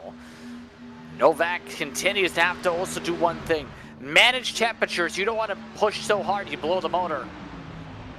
Not at all. About 280 degrees. These water systems are pressurized, so the boiling point a little bit hotter than their normal, daily drivers. So they will push them a little bit harder than you would push your Buick Century or Crown Vic to begin with. But watching temperatures is huge here when we've been in the car, and second, third, and fourth are in a line behind another driver this entire race. And leaving a bubble just like that, that's fine. It's when you start pushing, heavily, even after a lap and a half, 2 laps, if you don't let any air come across that radiator, that temperature will spike, and there's almost no warning before it blows up.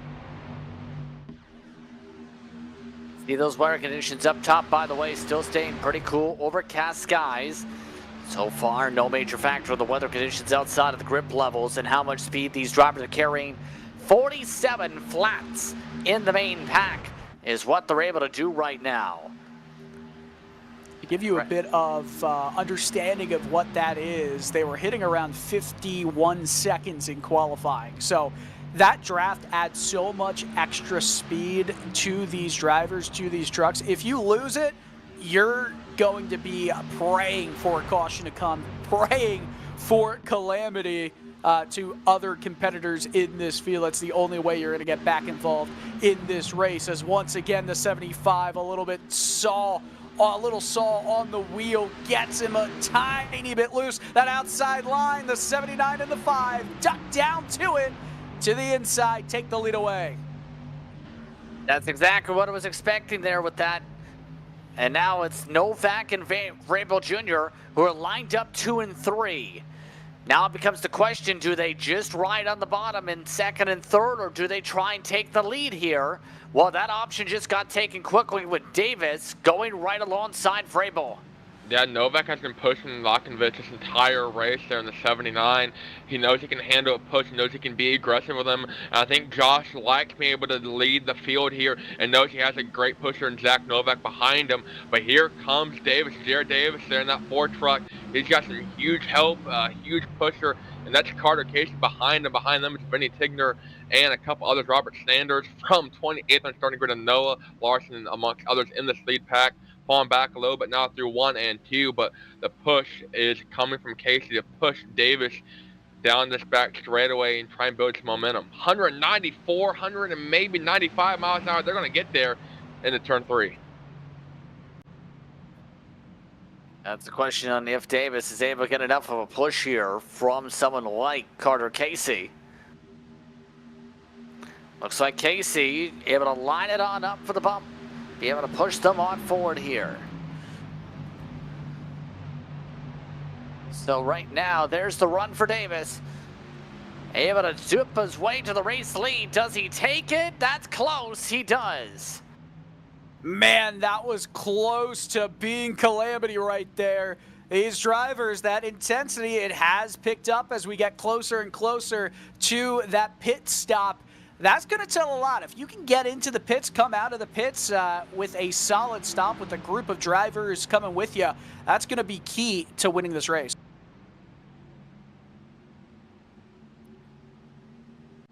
Indeed, at this point of this run, still lots of time to go. Pit stops are around the corner as well. For those tuning in, Jared Davis leads here in the Saturday for the Boys charity race benefiting Movember. Now change that thought. Carter Casey, huge run with the help of Vinny Tigner, takes the lead down the straightaway. Not a chance to clear on by yet as now they come down the back. Side by side, another great bump there from Tigner. It's going to push Carter Casey. He's clear of the inside. I think he's wanting to bring Tigner with him. He's got a friend. He's got a drafting partner. He wants to dance together. You're going to have to dance from the outside. See that rainbow car? That's Robert Sanders. Started on the third to last row and one of their biggest movers of tonight. If he can stay here, I think he's got a great shot going for the win. He doesn't get up front. Had to race his way in through the LCQ and see him there peeking inside the 12 of Tigner a little bit. Trying to keep that car cool and up 22 spots. You mentioned JP pit stops coming soon. Expect him to start within 3 or 4 laps, and he might be able to extend the lap 37, 38. A couple drivers have lost the lead pack now. That includes Mackenzie Corrence, Kevin Carlisle, and Jason M. Allen. So only 26 drivers in this lead pack here. Indeed, right now there's the huge run once again, and it looks like this time Carter Casey takes it. Casey to the point. Yeah, Casey has moved all the way in front. We were talking about him around 10 laps to go, mixing it up in the top 10. Will he lead this lap? We'll see. Vinny Tigner is right alongside. He's in second as they cross the stripe. Casey will lead it as we work to lap 30 of 100 here. Clean and green so far. I think they heard me say I'm expecting about 10 cautions this race. They said, you know what, Brayton? We're going to prove you wrong. Well, there's a chance for an air swap once again. Tigner getting a push for Sanders. He's been very close to the bumpers. Was in front of him for a bit. Sanders nearly came down for a moment. Vinny Tigner to the race lead. Handful of guys trying to bob and weave, taking their time, making moves to the outside, has lost numbers. It's all Robert Sanders trying to go from 28 to the front, but not a whole lot of help behind him. Only Noah Larson and Greg Maconi. Third truck in the outside. Greg, who mentioned top 10 last year, trying to maybe get top 5, maybe a win even. But see, they don't have the numbers. Everybody's still stay with this lead. The bottom's not really formed up that well outside the top 2 cars. And I think everyone's getting the bottom knowing pit stop are inevitable at this point. At this point, yes. And it's now, as you can see, pretty clear. Everybody just trying to find a hole so they can make a pit stop. A lot of these drivers trying to force them, like Greg Maconi. He just forced his way to the bottom to be able to get to the yellow line. And we already have people pitting. And this is early. Lap 30, 31, and we have a spin. It's Kilpashian. Oh man, he's able to keep it off of other drivers, but that's going to destroy his green flag pit stop right there. He's going to have to hope that other drivers have issues or a caution comes out. He lost around 5 to 7 seconds there just from that spin. The good news is I mentioned a couple laps ago, there's 3 drivers about 10, 12 seconds behind the lead pack, so we should be able to cycle out in front of them. But Ashton Pritchard and Jeremy Pienta coming on in with them as well. But Sebastian, trouble on a green flag pit stop here at Daytona. I don't think anyone, especially him, probably practiced green flag pit stops. Those were all teammates that had that issue, by the way. And now they are all broken up as a result of that situation. Now we'll see the rest of the drivers try and go full bore in towards their pit stops in the next couple laps. On lap 33 now, we'll see if there's any pit calls down the straight. I wouldn't be shocked if we start to see most of the rest of the field Here come the calls now. Drivers are on the radio, on the chat. Josh Lockovich in the 79 from the front. Lunkovitz amongst the first to make the call. Mike George just made the call. A couple others are making calls over the radio at the moment. So this pit party is about to heat up here for our first scheduled pit stops for the race leaders. And there they go. Some of the drivers who have led laps coming in. Lunkovitz amongst the first in the lane. One in the grass is Carson Lucas, who's cutting the infield. Yeah, not sure what went wrong there for the 88. He went to go down pit lane and thought maybe not, pulled back in front and just didn't have the speed and got hit from behind by Jeffrey Maconi. So it looked like he was going to go down pit lane and thought, I'm going to stay out one more lap, and got sent through the grass. So you can't really pull up in front of another truck when you're going 10, 50 miles an hour or slower. See all him, Oh, man. I saw him go below the line like he was going pit, and then real quick he came back up, and there's nothing you can do. It's just a racing accident. So what's worse is he loses a ton of time, goes through the grass, and doesn't even get to make his pit stop and get the pizza out and get the drinks. It's pit party time. Multiple cars, and their leaders are all down pit lane, 3-4 wide, going down pit lane here. Carter Casey leads the Hornets' Nest on down. Jared Davis, Greg Maconi, Vinny Tigner, Vrabel Jr., Novak, and many more all coming in for their pit stops this time by. It is a good half the field who's down on this wave. This is pretty much, them coming into the pits was pretty much like side-by-side through the high banks of the super speedway here, just at a much slower pace. All of them who got into their boxes so far have come out pretty easily. The 60 and the 5 are neck and neck coming out of the pits, and that's most of the field done with pit stops. Should be able to make it with one more stop in this one. It is 4/10 separate the total time on pit road between Ronnie Vrabel and the 16, Zach Novak there in the 5, 33.46 for Vrabel and the 33.8 for Novak on total time on pit lane. As far as where that stacks up to everyone else, most drivers are in the high 30s, so they definitely are the class of the field when it comes to getting on and off pit lane. So that leaves, well, just about everybody's already come down, and not a surprise to see Novak and Vrabel Jr. do this. Now the packs have really split apart for those who had good pit stops. The next pack essentially is a good 10 truck lanes back just about, led by Robert Sanders, Carter Casey, Matty Clark, Vinny Tigner are all working together to try and close up the deficit. Yeah, and this is going to be difficult if they are not all lined up bumper to bumper here. We saw in the LCQ, drivers who are all the way in the back are able to make up seconds easily if they stay with each other. They've got to be able to push. There's no compromises there. And these are their leaders right here coming off of turn 4 as Gardner, Draybrick, and Rafferty just came off pit lane. Just in line behind these guys, actually. See, Robert Sanders is leading a huge pack of cars. Carter Casey, Matty D. Clark, Masters winner, Vinny Tigner, and a couple others. They're going to catch this pack here. Battle for the lead here. Robert Sanders carries a rocket ship of momentum. And the momentum just died. No one wanted to go with him. Everybody else stayed in a train. Looked good for about 2.5 seconds, and that was all she wrote. A little worn out there for whole Sanders, and he is somehow making this work with no help on the outside. I'm not sure how he's pulling this off, but by himself is flying by Zach Novak, flying by Ronnie Vrabel, and give it to Robert Sanders, the one-man army. 100% though, he's going to get like a parachute once he gets out in front. That's exactly what happened. He gets the push right now from Robbie Vrabel. That was impressive as can be. Will he be able to hold it up here? I'm trying to figure out why I just watched. Yeah, it almost feels like that Vrabel just said, you know what, if you want the lead so bad, take it. They were at least 4 miles an hour slower along the yellow line compared to the pushing from the 6.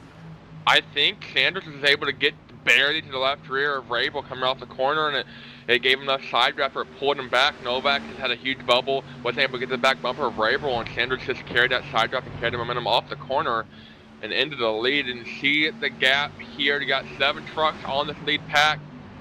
Mike George, Josh Lockenvitz, Noah Larson, Greg Maconi. is in that second pack, along with Patrick Drabrick and Rusty Rafferty just behind them. So only 13 cars really in contention of able to get to this lead pack, more like 11. And lead or lap traffic is side by side in front of the leaders. Uh-oh. Yeah, those are some of the lappers moving out of the way. That got a little bit sketchy. Dustin Scruggs now falls a lap down. Also falling a lap down, Brady Schaub. Letting everybody on go, no problem. As more drivers have converged to the group, Mike George with momentum. Locke and Vince also came up and brought Jeremy Gardner with them. Noah Larson and Greg Maconi have also joined the main pack. Yeah, tons of drivers already who did not necessarily have the best of the first stints are already fighting for a potential chance at glory here on lap 40 of 100. You know, it's testament to how well these guys have been running that we are still caution-free. I know it's the dangerous thing to do. It's a commentator's curse, but let's just take a step back and say, hey, good job so far. To the lead, the Gold Locker entry, Jeremy Gardner. Veterans for Life truck for Generation Valor Racing. He takes the lead for the first time today. And look who's pushing him, another Gold Locker teammate in Mike George. George pole setter for this race, pushes his friend and I guess teammates for this race here, both stemming from the Goat Locker racing community, a great nonprofit here helping veterans out of they're out of Indianapolis, I believe, technically, or Indiana. We do a lot of broadcasting around that side, and thought they'd come out and run with the rest of the Maconi community and help out a great cause. And they are putting on a great show so far. These tandems are not done yet because here comes Noah Larson. Working this time with Greg Maconi. Side by side for the lead. Maconi pushing hard. Gosh, this is intense. This is some good racing right now between all of the drivers in this field. Greg Maconi right on the back of Larson gets a little bit squirrely as he pulls up to him. Look at Larson. He's just trying to pinch that 42 a little bit down the inside. Very uncomfortable scenes for every driver involved, especially when you see up ahead some lap traffic. Now they'll be able to go 3 wide fairly easily, but regardless, it's always scary when you kind of have an unknown up in front. The lap traffic from is Jeffrey Maconi, Andrew Relias, and Casey Pruitt. So Pruitt went through the LCQ. Maconi won his provisional from a couple years ago. And then Andrew Relias as well. Relias never started inside the top 5, was running top 5 and bailed to the back, expecting a caution and the big one to strike, and it just never did. And here comes the lead pack right behind them. Oh, they're scattered around. They are not single filed out yet. Now they are, as it looks like that outside line is trying to build some momentum off of it. Not going to get too much. They go back single file. And no problem, as now the lappers move to the right side of the racetrack, no issue. They also are going to lap Carson Lucas this time around. Oh, and Maconi's trying to make a pass. That's Jeff Maconi trying to make a move while the leaders try and pass them. My goodness, that's not a bad strategy. You ever go on the highway and then see a bunch of traffic in front of you? All of a sudden you've got sirens in behind you. You try and follow the cop car through all the traffic. That's pretty much what Maconi just tried to do. It didn't work out exactly well for him, but all these drivers single file. Where are they going to get into the shuffle? I tell you, it worked out great for him because now he's the lead Lucky Dog contender, and Dustin Scruggs and Carson Lucas are about 5 rows back, and they have 20 seconds until the next lap, or next car becomes a lapped car in the Ryan Kabashian there, and he's caught up to a huge train of 5 or 6 trucks, and they're all going pretty competitive times. So I don't see him going lapped or getting that anytime soon. So Jeff Maconi is riding in line as the Lucky Dog recipient if that caution comes out, and also in a great spot to maybe work his way to the front and go help out his brother Greg. Yeah, Maconi's got that buffer by at least a few trucks right now over Dustin Scruggs. 27th is where the Lucky Dog's running at the moment. Coming up around to 55 laps to go.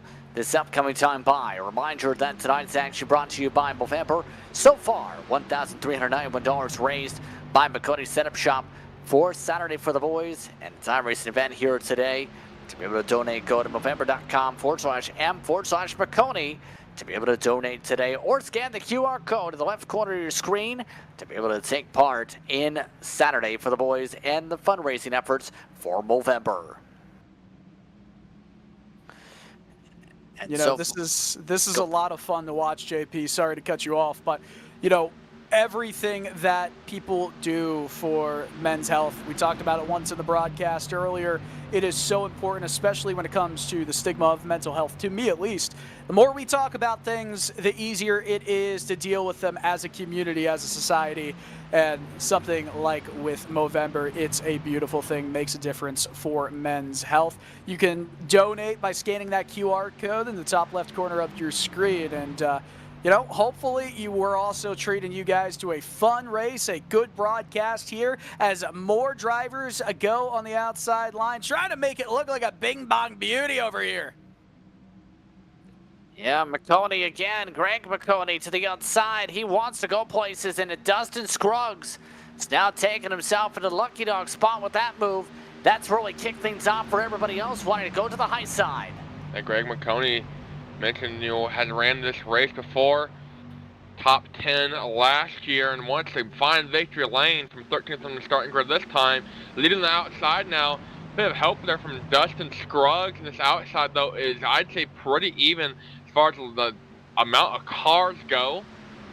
Some drivers now, remember, are a lap down.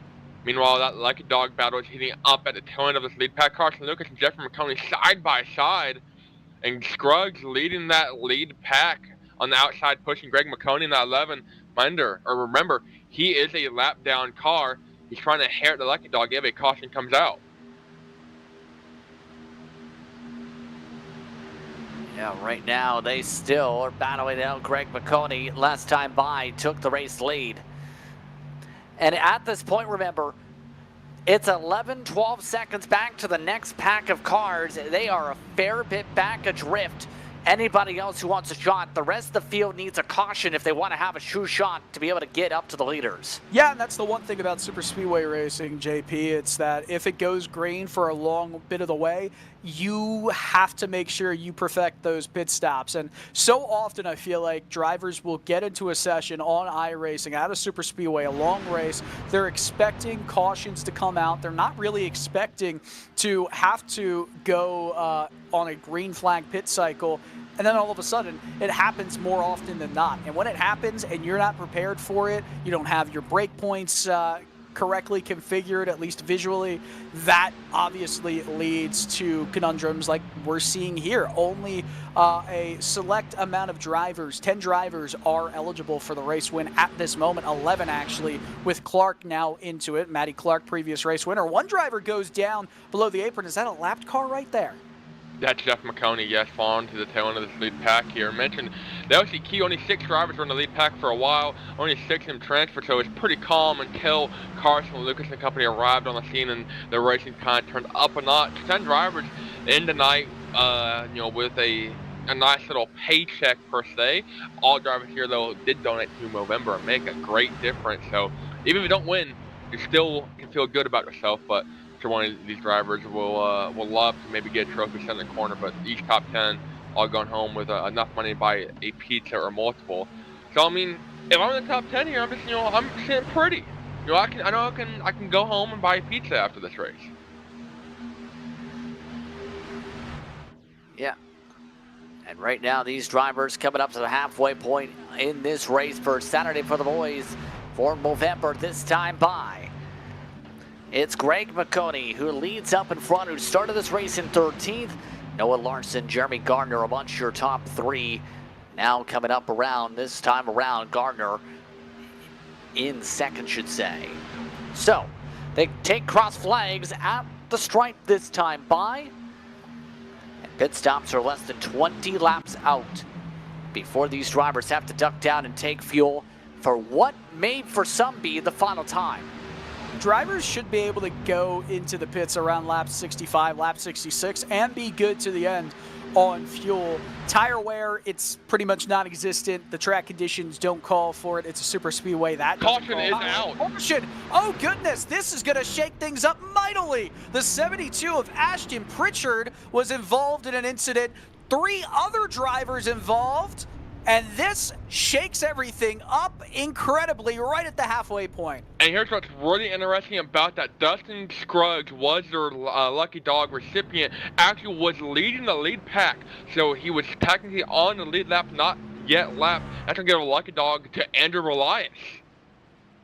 Wow.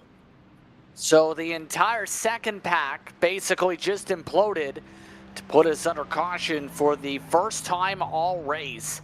And what seemed to be trending to stay green. This really changes how the complexion of this one's going to fare out now. And a lot of damage for some of the drivers like Briggs, Pritchard, and more. Here's a look at the replay. That's Patrick Drabrick there, second car on the inside. Hits Roy Crump in the 70, comes up, gets contact from the 72 there of Ashton Pritchard. Then it's going to turn Drabrick in the 07 into Matheson. At this point, it's a domino effect. Cars going left, cars going right, trying to avoid making contact with other cars. And at this point, this pack of about 10 or so trucks, just nothing you can do. And puts it under our first caution night. Brian Shabowski, Jeremy Briggs, Elliot Fagerberg, Pritchard, Argenio, Matheson, Rafferty, Drabrick, and Roy Crump involved. Pretty much an entire second big pack. Literally anyone, everyone that was around it or in it got damaged.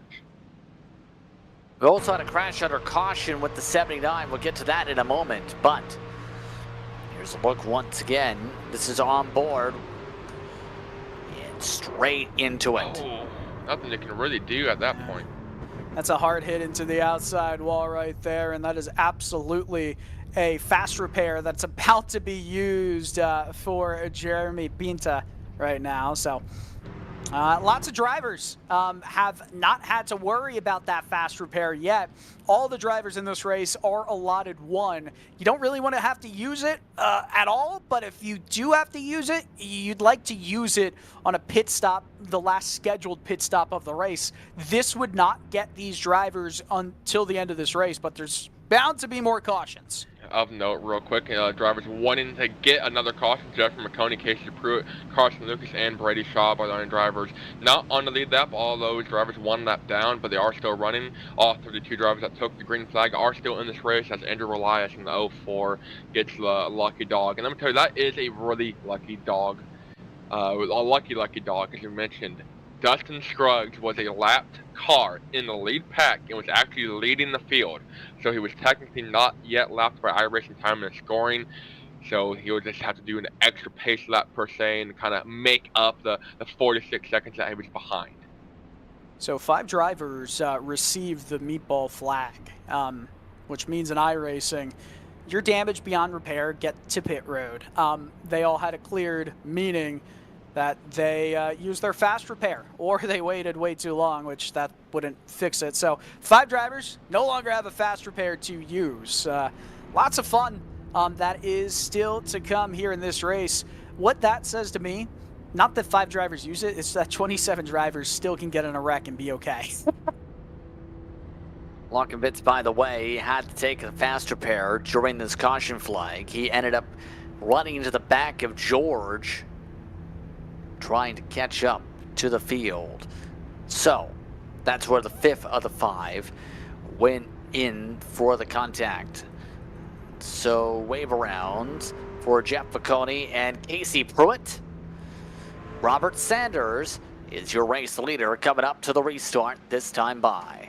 Those wave arounds coming because they did not pit there. So they're going to have to pit in probably 15 or so laps. Everyone else should be able to make it to around lap 80 to 90. So everyone still has to stop at least 1 more time. EOLs to the 75 and the 79. The 79, we just mentioned the reason why for the contact. Tobias Matheson, EOL not staying to the right side into pit road under caution. So Matheson will have to go to the tail. You know, that is an interesting point you bring up, Brayton, about how everybody will have to go into the pits one more time in this race.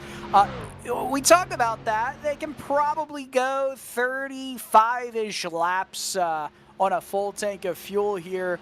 Obviously won't get them to the end. They could maybe really mightily fuel save, but I don't think anyone's going to really want to do that or even attempt to do that because other drivers just aren't going to let that happen.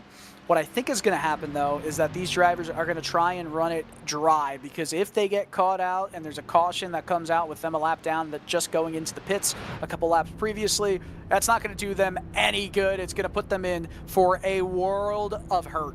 Real quick here before we get back going green, to the contrary of that, if you got 4 or 5 of your best buds here and they're all pretty close on track together, able to pit together past 67, 68 comfortably, you know, where you know you're going to make it to the end without a doubt, you're able to go out there and push your heart out, and you can actually turn a quicker lap time. When the pit cycle cycles through, you will have a healthy lead. So you have options.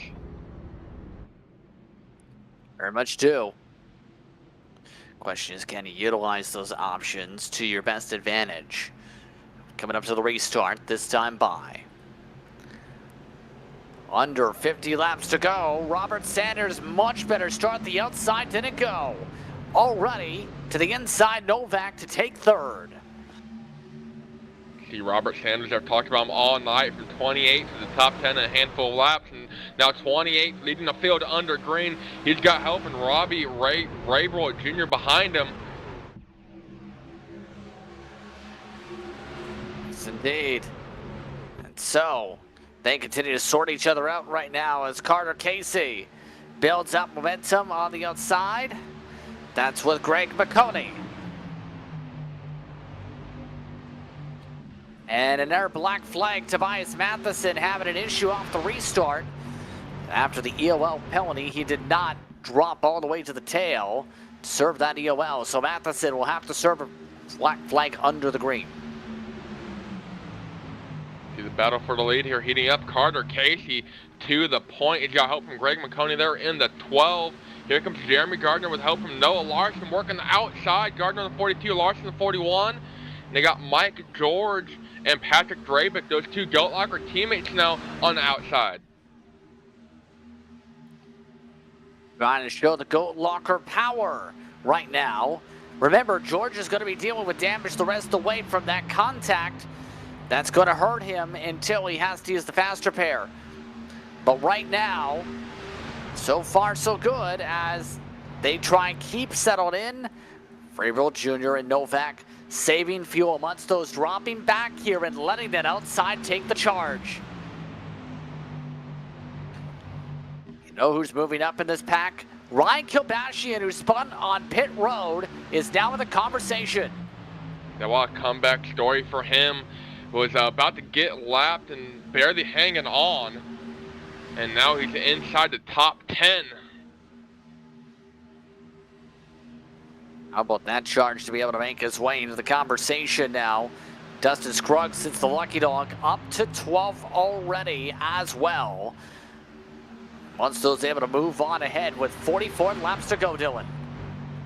Yeah, 44 laps to go here, and still most drivers in contention for this race win. However, there is a bit of separation at the back of the pack. Nonetheless, this is where the racing gets a little bit more intensified. It's not going to be absolute, craziness right now. Once we go through a final pit cycle, if we get there, I think that's when the craziness will come. And if these drivers make it to 15 laps to go without having gone into the pits yet, I just don't exactly know how intense it's going to possibly get on pit entry and pit exit. You're going to see blocking. You're going to see some little dirty tricks being played, I think, by a ton of the drivers in this field.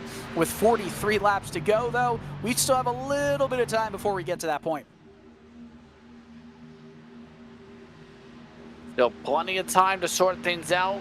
Yes, and a pit stop on top of it. So that's going to be the interesting point, is when these drivers elect to come down, whether it's splitting the strategy in half or going all the way to the end of the fuel tank, Brayton. Yeah, we talked about that under caution. You got options. You can pick and choose which strategy you want to go with. Personally, a safer route, I think, as far as not being involved in a wreck, is to pit early after lap 66, 67, pit with a couple friends. But the big problem with that is you got to have friends. I'm not saying that these drivers don't have friends, but sometimes it's hard to get all 4 or 5 of you, which is what you need to make it work in a tight pack together where we can all pit together. And Are you speaking from experience? No, surely Do not. you have friends? I've never been left out to dry at that Daytona or Talladega before. Have you had the chance Surely to? not. Yes, indeed. So, it's been interesting so far, to say the very least, how this race has gone on with some of the comers and goers, you'd have to think. Oh, yeah. I mean, you're going to continue to see that as this race goes on. That caution obviously helped out more drivers than hurt get back involved in this race. And honestly, I'm pretty happy we had the caution when we did, just because now we've got a bigger pack once again, all fighting for the win right now. Seeing 10 drivers, 11 drivers go for it, and then maybe dwindling down from there after the next green flag cycle would have been perhaps a tiny bit boring. Now we've got a little bit of intensity back in it, and it's all been through natural racing causes. Oh, goodness me, they get a bit squirrely through the tri-oval. Don't push through there. Yeah, definitely don't push in the tri-oval. You do not want to push in the corners. It is a dangerous game, Brayton. I see Mike George in 29 goes to the bottom side, leaves Draybrick to fend for himself on the outside there. So the Goat Locker teammates are going to separate for a little bit, see which line works better. As Jeremy Gardner working the outside with Noah Larson at the 42, the 41. And it's all Carter Casey leading this pack. Lap 61, 6/10 of the way through this one. 2 hours since qualifying wrapped up. And here comes Greg Maconi to the outside. He wants his lead back, and he wants it now. And he's got it now. Able to take the lead. Now it's the question of, does he want to lead the top or the bottom? Take his helpers with him. He gets nearly turned. Now he's on the apron. Comes back across the track. Here we go. Around goes Sanders. Caution flag is out. And so far, here comes the rest of the field. As I say, he's going to make it out clean. Novak with some damage. The 4 as well. That's Jared Davis. Roy Crump barely makes it through. Greg Maconi, minimal damage for him. And Maconi goes from the lead to bringing out the second caution of the night. But the man with the most damage, or at least one of them, is that number 6 truck right there of Sanders. Man, that rejoin, it was just a little bit sloppy right there. Everyone had it under control. You can't just throw the truck at full speed up on the banking without drifting upwards and getting into other drivers in the field. But nonetheless, unfortunate that that caution happened. However, really good job by most of the field to get slowed down and not involved. Yeah, that was huge from a lot of the drivers to minimize the damage. And the thing about Maconi there is, he's going 185 miles an hour when he gets sent to the apron, and he can't stay down there just because that's how physics works. If he stays down there, it's going to get loose and wash up in the middle of the pack and not really be able to control it. So it's a controlled re-entry. Just the problem is there's no room for anyone to go at that point. See Crump there in 70, Novak in the 5, the 4 of Davis, all collecting damage. Here comes Elias in the 04. Oh, the 79 about had a... He did have an oopsie back there. Josh Lockovich, remember, started on the front row, led the outside for a lot in the early stages.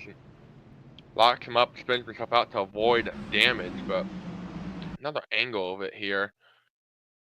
I mean, if he stays on the apron, first off, I don't think he can. That's a problem. They're carrying 180 miles an hour into the corner on a flat part of the track. The truck is going to naturally carry itself up. Yeah, it was. Nothing you can do. It was actually not as bad as I initially thought it was, so I'll give that 12 machine a few more flowers than I originally provided it. But it was definitely a nervous reaction there from Sanders, and it's not like I can blame Sanders for reacting so abruptly. You see a truck flying back on the track, you're going to obviously move up a little bit. He got a fast repair right there, as you saw that damage completely fly back and get negated. These drivers are all going to pit here. They should, I think, be able to make it with maybe a tiny bit of fuel saving until the end of this race. They're gonna need some fuel saving.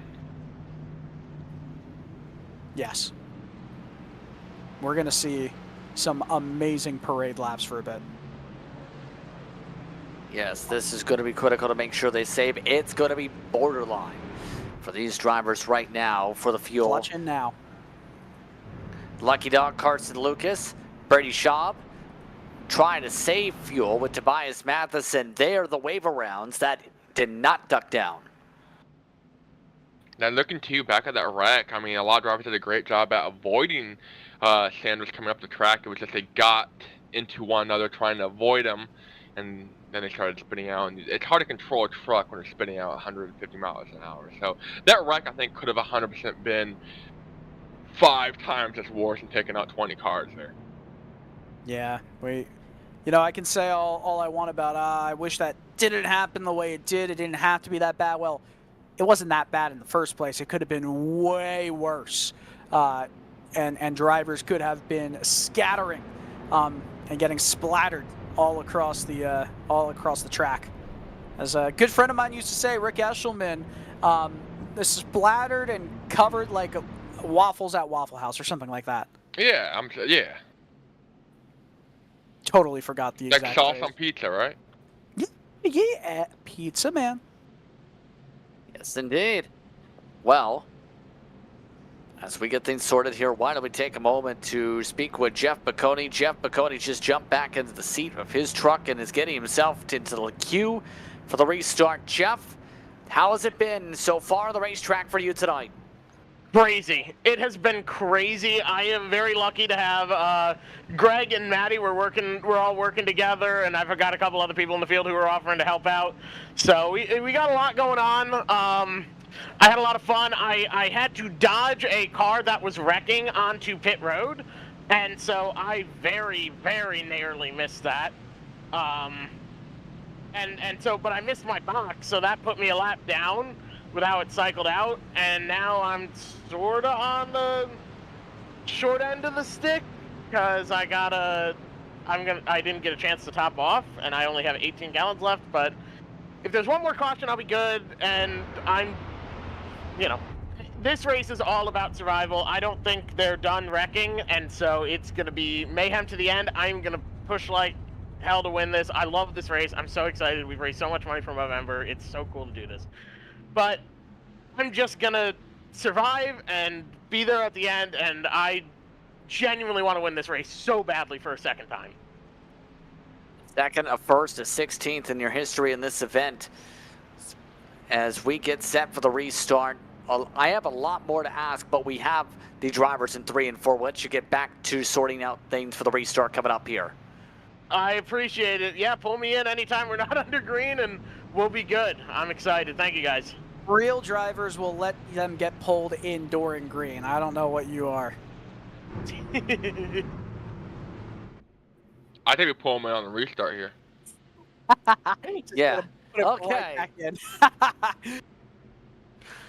Well, coming up to a fuel mileage race.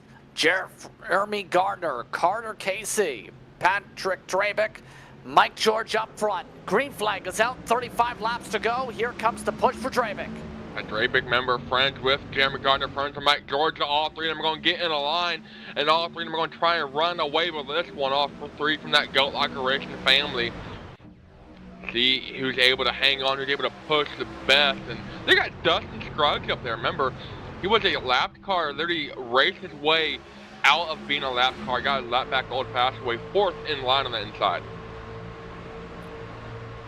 Yeah, now Don't push on the quarter. Don't push offset, absolutely. They're pushing your offset. Carter Casey just took the lead up front, as you see Drabick's viewpoint.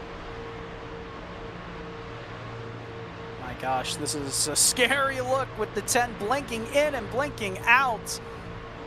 All the while. Drabick see and breathe very heavy. Oh, there they go! Wrecking behind them.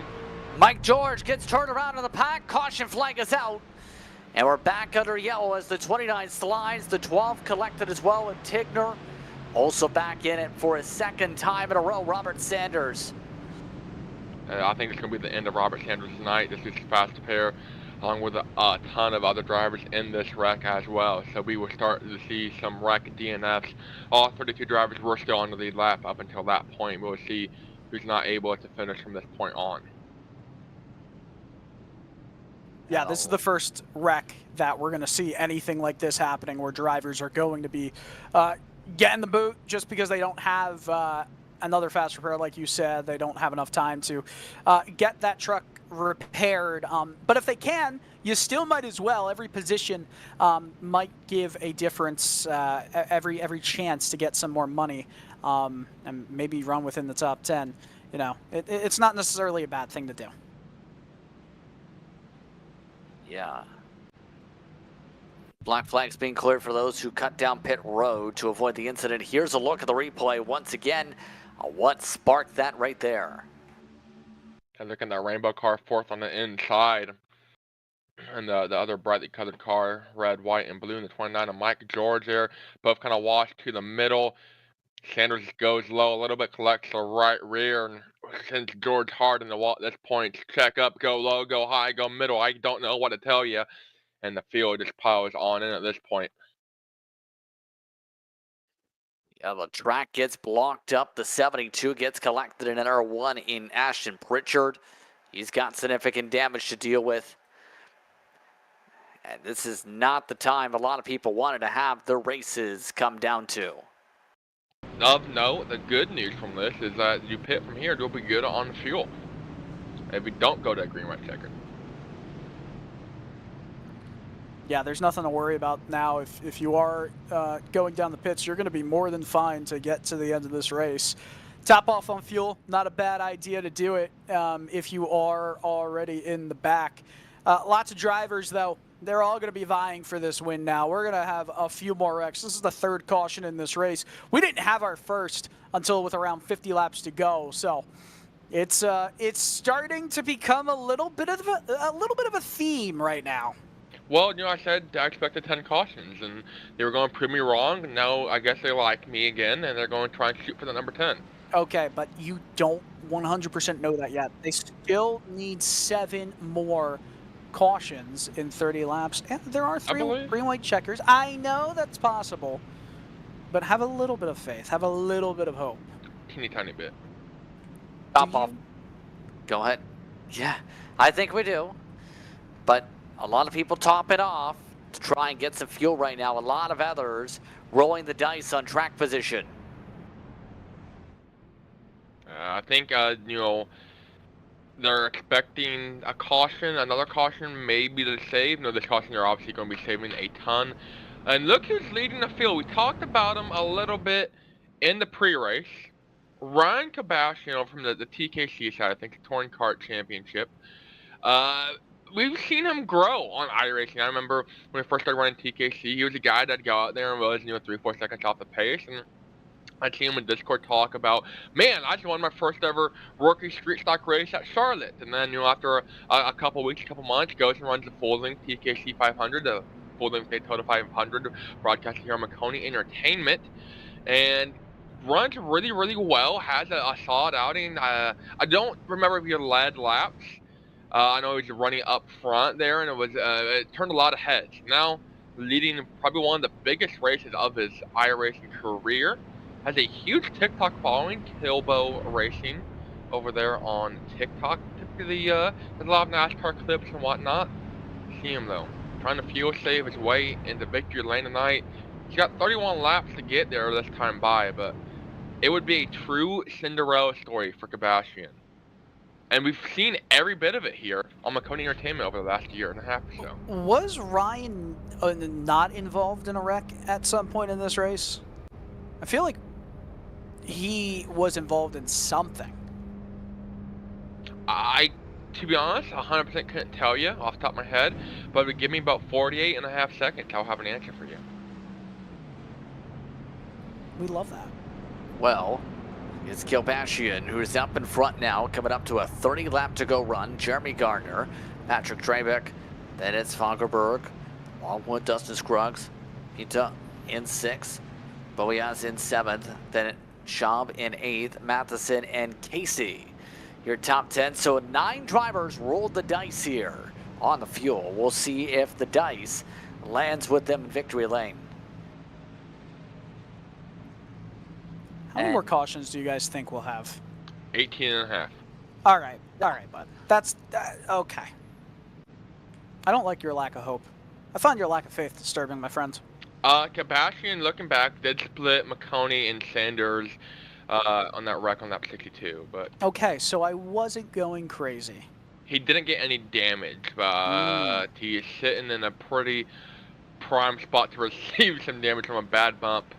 I see the field lining up behind him. Look at some of these drivers inside this top 10 real quickly. Sebastian Gardner on the front row. Patrick Drabick, talked about him all night there, founder of Goat Locker Racing from Indiana. Elliot Fagerberg there, talked about him in the LCQ quite a bit. And fourth, Dustin Scruggs gets that back to hard way, running top 5. Jeremy Pienta, he's been involved in an incident or two tonight. Andrew Elias there in the truck 04 machine. His outside is Brady Shaw. But Tobias Matheson goes from black flag to penalty to blinking in 9th, and Carter Casey rounding out your top 10. And I thought I saw Carson Lucas by mistaken, but Lucas is back on the lead of that. But actually, they're wrecking back here for 22nd. Lucas just ran in the back of Roy Crump. Not sure about that, but we're coming up to a restart. With a lot of people topping off. The green flag is out. We're back underway. And now the strategy's on. Still 30 laps to decide it here from Daytona. Oh man, this is going to be interesting. What a big jump right there for Kilbashian. Way too far in front.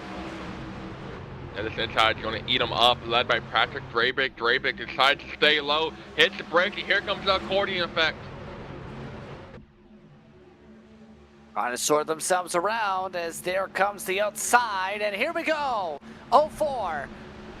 And caution flag is thrown as the 04 nearly blew over. That's the yellow flag. All yellow right, flag out for the yellow truck. Now 18 and a half is looking pretty good right about now, huh? That's Elias in the 04. See what happened here. Mentioned the accordion effect was happening, and it happened. Let's take a look at the replay. That's Matheson at 75 behind him, pushing the 04 That's just Elias. two bad bumps. I wonder if the 75 was bumped, though. He was, yeah. So he went to go check up after the first bump, and the guy behind him didn't quite get the memo. So Elias in the truck, 04 truck, goes for a spin through that infield grass. In the truck. Oh, covered in the I'm sorry, that paint scheme makes me laugh. But I'm sure he's saying a different thing that rhymes with truck at this moment. We can talk to him. He is in the Discord if you want to talk to him. Let's pull him in. You have died of dysentery. Andrew Elias, you're in that truck 04 truck. And your back bumper, it says you have died of dysentery, but you have gotten spun coming off of turn 2. So tell us about your night. It's been going all right. Just gonna have to battle my way forward now. You're running inside the top 10. Bit of an accordion effect there. They're coming to the final couple of laps. About 26 to go when we go back going. Green flag racing. You mentioned you have to work your way up. You're currently in the 30th spot. How do you plan on doing it? I don't know. I figure the 75 will wreck some more people. He hit me about 10 times before he finally turned me. Well, we appreciate you taking the time to speak with us, and we wish you the best of luck. Thank you. Well, should we tell him that the 75 in this particular instance was hit from behind after checking up? We'll let him just think what he wants to think. It's better for the drama, you know? In the truck. Truck. Yep, that's what he's saying. That's a truck. And a lot of people topping off again. That Zach Novak amongst those who just topped off. A lot of the front runners just saying, let's go to the back and then try and charge back up it here, it looks like. Did you guys know we're racing trucks tonight? I hope his Xfinity and Cup Series cars just say car. That would be incredible. I mean, this is pretty much the only one that is not, right? You got stadium trucks, I guess. Just truck. Oh, man. Hey, we're going back racing in a lap from here, so it should be 26 laps to go before we get back to green flag racing. And gosh, that's going to be a... I just hope we're able to get more stints with under green flag conditions than we have in the last 23 laps. It's been 4 cautions over the last 23 laps. It should be 4 cautions over 24 laps by the time we get going again, or maybe after 25 laps before we get going again. Nonetheless, the pace has certainly slowed down just a little bit. Once we do get some green flag action, though, it should be quite enjoyable. A lot of drivers still have a chance to win this race, but we're starting to get to the point where restart track position is becoming a bit of a premium. It's not impossible to go from the back all the way to the front yet, but we're getting to that point where drastic things are going to have to happen for that to be taken care of. Lights out on top of the iRacing pace truck. Jeremy Gardner up in front. Then it's Fongerberg. Then it's Kobashian. Benta with damage. Draybeck, Scruggs, Carlisle, Greg Maconi, Noah Larson, and Carter Casey now amongst the top 10 for this upcoming restart. By the way, if you want to donate still to make a difference in men's health, currently still at 1,391, be sure to go to the link on your screen. Donate today. Past few years, able to raise a few $1,000s for Movember. Part of the cause, more than $7,000 over the years raised by Maconi Setup Shop as part of this event. So we'll have to see what happens this time around for the restart. We've seen these drivers get bottled up pretty quickly so far, Brayton. Now it's the matter of seeing, can they keep it sorted out enough to try and get to the finish? They're going to be going green with 26 laps to go. We are in do or die time. You've been running patiently all race. You got your fastest pair still left. You are in great position. You don't have your fastest pair.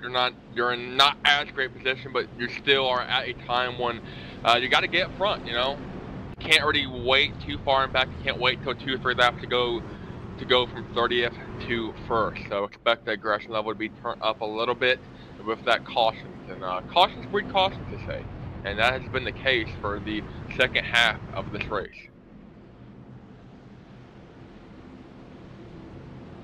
"26 laps to go when they take the green flag this time around.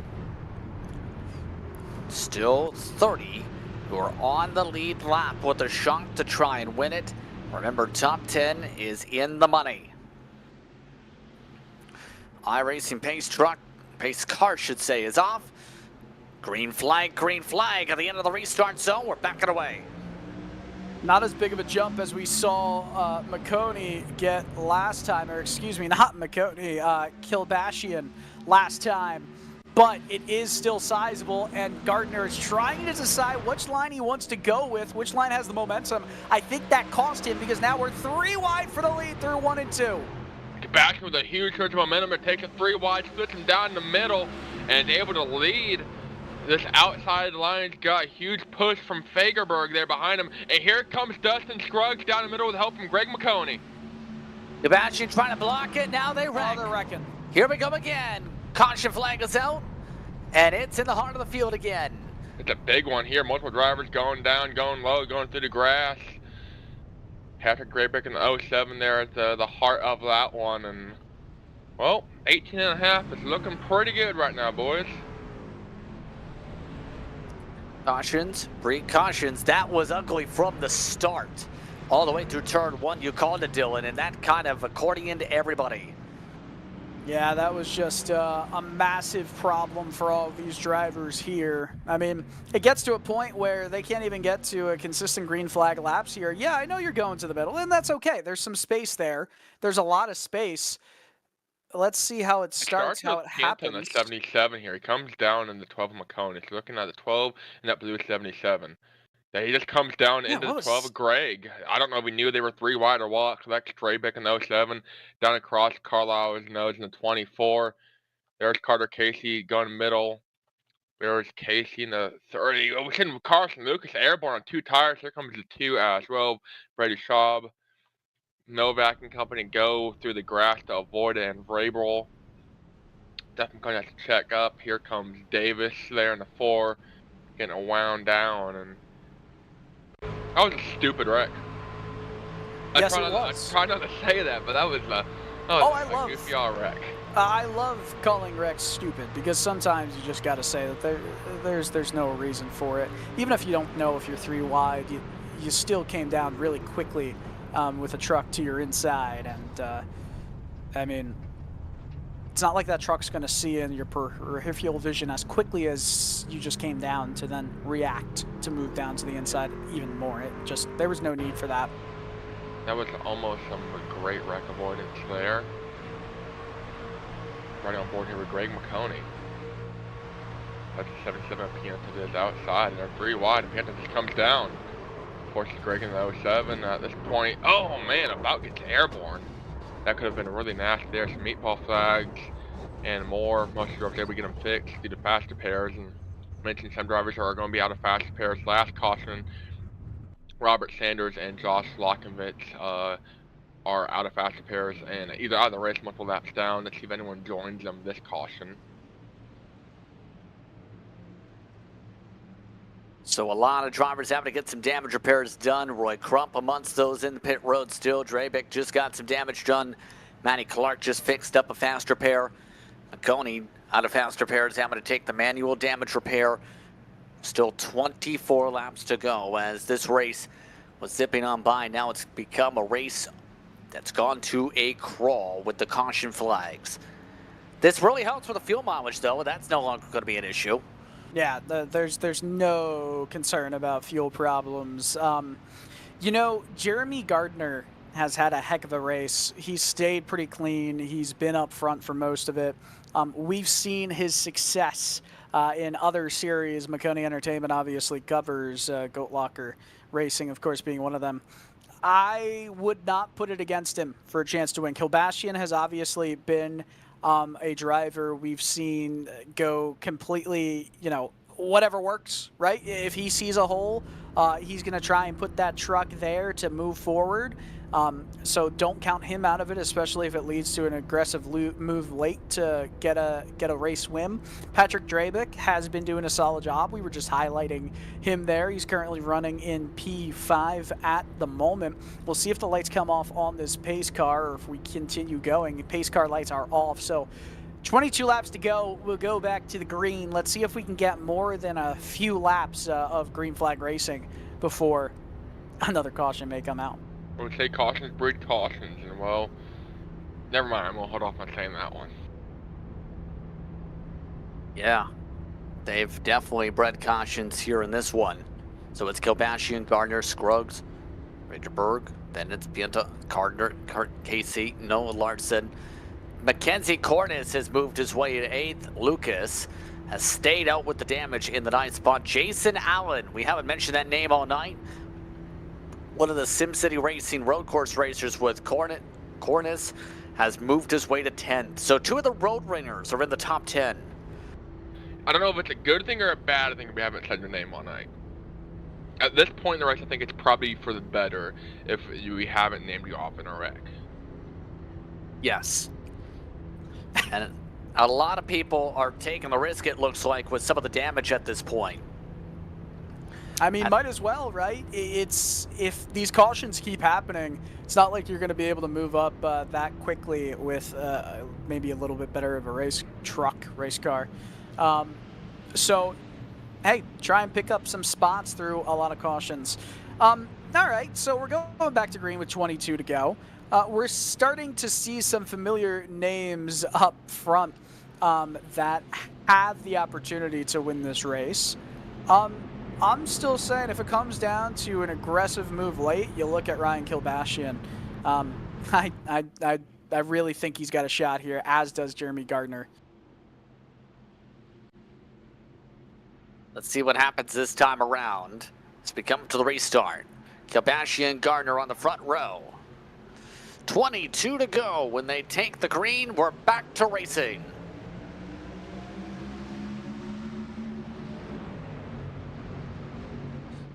And a clean start once again this time. Now it's a question, how will the lines play out in terms of the momentum? The inside is carrying a ton of momentum, almost too much maybe. Sebastian there and Scruggs have a hefty bubble there to Jeremy Pianta there in third, and Noah Larson on the inside. Outside not yet quite formed up either. Gardner leading that with help from Elliot Fagerberg and Carter Casey. And see Carson Lucas for the first time right entering the top 10 as well in that 88. Trying off the inside here. Pretty big bubble, trying to close up and get some momentum going. I hope I don't jinx it, but that was the cleanest restart we've had in quite a while, so that is nice to see. We'll see how aggressive these drivers decide to go as one truck decides to just dive down the pit road in the back of the field. An interesting one there. I believe someone serving a black flag. That would be Drabeck, who is serving the black flag at the moment. Everybody else continues on here. So, Kilbashy and Scruggs working together. Scruggs, he had been amongst those a lap down earlier on in this one. Remember, got lucky by getting the tail end of the lead lap at the time of the first caution. Now he's the pusher in second. Don't look now, but here comes that third lane about 15 rows back, led by Zach Novak. And he's got Robbie Rabel Jr., Jeffrey Maconi, and Brendan Argenio into Maconi. Set up shop, third lane, forming fast. Yeah, that third line is gaining a lot of drivers and quickly. Maconi's jumped up in that line, also amongst those Tigner and more. Now they're nearly making contact as they try and dump into the second line. Now they're trying to shuffle people out back there in the backdrop. All while things stay calm up front. Now Mackenzie Corrins thought they were going to be able to pull up front and lead that third lane, and Zach Novak had better plans. So goes to the middle, quick gets back high and leaves Corrins there high and dry. Oh man, look at that. The 10 of Kilbashian looked to go up high just a bit, and now we're 3 wide for the lead of this race. Big push being given right there by the 5. Carter Casey goes to the point. Does he elect to go to the bottom? He's thinking about it. A lot more checkups as now Maconi joins those pushing up top side. Now they're trying to get Zach Novak clear. Looks like Carter Casey's going to take it himself. Novak goes from 15th to the lead in just 5 corners. Here comes Sebastian. Goes to the middle, separates the Maconi set up a shot. Cars barely. That's a 91 actually. Casey on the bottom trying to split with the Maconi car. So Sebastian and the bottom line both fumble. That's going to allow Novak and Rabel to get low. Maconi following them down to the middle. So Novak has driven his way to the front with Rabel for the time being. Still seeing how the Hornets' Nest is pointing out. Some people get shuffled back. Another move for the race lead. Maconi with Kilbashian. Jeff Maconi makes contact for the race lead. Oh, they all want it real bad right here. Kilbashian gets a truck into the back of him. That's the 41 machine of Noah Larson. These drivers going for it all right now. All going for it like there's only 1 lap instead of 18 laps to go. But track position is pivotal. We've already seen that throughout this race. They want the track position right now. Maconi, he clears himself for the race lead. Maconi there to the bottom in front of Rabel. Sebastian leading Larson in the middle. Third lane has fizzled out. It is all Jeff Maconi on the bottom. 17 laps to go, and with this lap led, Jeff Maconi will actually move into the leader of all-time laps led here in the Movember event at 42, tied with Brian Boyd. How long will this type of racing last is the question. Still less than 17 laps to decide who takes this checker flag as they go to the back straightaway this time. Kilbashian, this time getting the help from Noah Larson to be able to try and get himself forward. Some big cut to the backdrop. Caution flag is out. Someone's on their side. We're back under caution. That Mike George looked like Mike George. It's not Mike George. And they're still sliding through. It's Tobias Matheson in the 75. Let's see if the truck had something to do with this. Oh boy, this is going to be an interesting replay. Oh boy. Oh boy, this is going to be a good one. Bye-bye. Remember the tech issues for Matheson. He had some. Just a bit. And the truck was involved, just not in the way you would have thought. Yeah, this is going to be an interesting one to look back at right now, but this is going to at least bring us down to 27 on the lead lap. Here's a look. Replay. See what happened. Look at the 75 of the ballpark, Franks. We're going to send him out of the ballpark here for a split second. That's Mike George in the 29, and that's Andrew Elias in the 04 truck. It's a bit of an accordion effect. Madison hits the back bumper of Elias, checks up a little bit. 29 of George, I don't know, we can't see him on the screen, and Madison blinks out. And that allows George to literally drive through him and send him airborne. And then for the second time tonight, we're talking about Jason M. Allen getting into Madison there. Madison at this point is along for the ride. I gotta give it to him. I've never seen anyone slide from the top of the bank into the bottom like that, upside down. That's very impressive, and a 10 out of 10 on the scorecard from me. Here's follow on board once again. Get Matheson out of the truck already. Do you have died from dysentery in the back bumper there of Elias? I don't think it was dysentery that got him.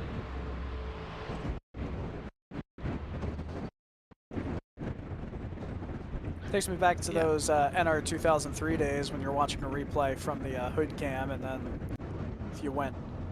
I was thinking more like Skate 3. Oh, I don't know that reference as much as just seeing like the fuzziness in the screen if you went upside down in NR 2003. Just skating along, top of that point, doing I don't know any of the cool skateboard tricks or the names, but that one thing was just to kind of ride along a rail. I don't know either, man. I'm not a skater. I wasn't cool like that growing up in high school. Yeah, I'm still not that cool.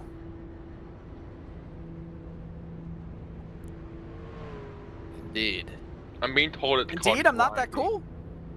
Yeah, I agree with that one, KP. Alright. Well, I don't like you guys.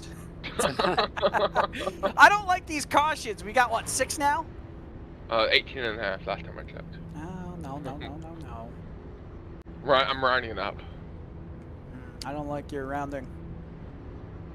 And the cautions have definitely started to build up as time has passed along here.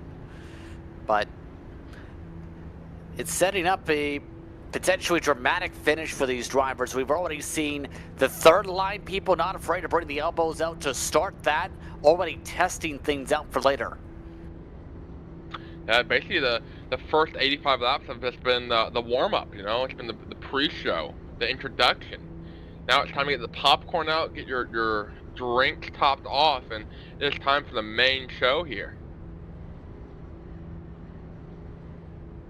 It's going to become the question of how's this move going to come down to, Dylan? It's going to be dicey. It's like a hockey game where you've got such close battling, you've got beautiful plays, you're just barely missing your target, you're hitting the posts, but at the end of the day, what wins you the game is a dirty goal, right? It's a scrappy goal, it's a rebound, and a bunch of guys are just hacking away at it. That's kind of, I think, what we're going to see here. I think we're going to see a mess at the end of this race, and it's going to be a driver who just goes, who gets the elbows out, who isn't afraid to get a little bit dirty here and just whack away at the win of this race. Coming up to an air restart, Kilbashian, Jeff Maconi, Larson, Vrabel Jr., Casey, Novak, and Scruggs, the top 7. Tigner, Gardner back in 9th. And Matty Clark has worked his way back inside the top 10 into the pay. A 13-lap dash Braden to decide it. And looking at these cars in the front, I'm seeing one thing in common. That's Maconi's setup shop. All over the back bumpers, all over the hoods, all over the quarter panels, these Maconi setup shop drivers have done an excellent job at driving to the front and surviving. 5 of your top 6 drivers, all representing Maconi setup shop here tonight, including our very own Jeffrey Maconi. So only one of them can win it. Will the Maconi setup shop drivers come out on top? Well, they're sitting pretty right now. The question is are they going to work together like Maconi setup shop drivers? In the saying, staying in line and work together, right? That's been a difficult thing to keep in mind throughout this race, it feels like. So I have to see if that's going to now last as time progresses in this final stretch of the race here. Coming up to the restart zone this time by 13 laps to decide it for Saturday for the boys here for Movember. Getting set with 28 still in the lead lap. Gilbashian in control of the field. Noah Larson already getting to the back bumper to try and set up a push. He gives the signal, off and away they go. And another big launch. Gilbashian's second big launch this race. He goes to block Maconi. Oh, gonna work out. Oh, they're snaking. I don't like it too much. This is a very hairy restart, but it is go time now. You can't really be upset with them trying to go for it, trying to put their trucks in the right position. The top two lines, the top two rows in the two lines have both broken away by half a truck length. Sebastian trying to put the side draft. He's going to get left high and dry. Now goes down the block. Larson has to barely check up Lutterman. That was about catastrophe and not over for Sebastian. Instead, he's hard charging the inside to the lead. Side by side with Maconi coming off a turn 4. We're coming to 12 laps to go. It's Sebastian out front. Side by side, still for the race lead. Several more try and find their way up front with them. Gilbashian gets the lead at the stripe this time by with 12 laps to go. All of that's well. We have to see if anybody likes to peek out or do they stay too wide for the time being. That's an uncomfortable looking push right there from the 41 machine. I wouldn't do that on the corner if I were you. Oh, this isn't going to work, and Sebastian goes around. Just like the last lap, he bobbles high, goes down low, and Larson doesn't let him in. Green flag stays out, and Sebastian is low and in the grass, and his race is over. His chances are toast, to say the least, after that turnaround. 11 laps to go, no one else went around. And now Maconi takes the lead. I wouldn't necessarily say that yet. If there is a caution, he could maybe get back into this. Yeah, his truck's fairly clean, no major contact, but he was making the same, I don't call it a mistake, but the same move, bobbling to the middle lane off the corner. Don't know if it's older tires or what. And Larson knew that, tried to put on the inside and went down the block, and the hole wasn't there. The hole is not there now either, as Maconi is getting pushed by Carter Casey side by side with Robbie Rabel, with help from Zach Novak and Vinny Tigner in the outside. But it's all Jeff Maconi in the 03. Solidly, handsomely, has that mustache truck, which is pretty good looking. But putting his name in the history books as now not tied anymore for the all-time lap leader from Movember. Still 10 laps to go, and it could be anybody's race. Up front, that's the question. Who's going to get the edge of the stripe when we get to the checkered? And right now, it seems like there is teamwork to be kept an eye on from Vrabel and Novak. They've worked together all race long. Carter Casey trying to work with Maconi inside. Oh man, this is getting way too hairy. The 31 trying to make a third line work. The 8 considering it just for a moment and says, you know what, let's do it, let's go.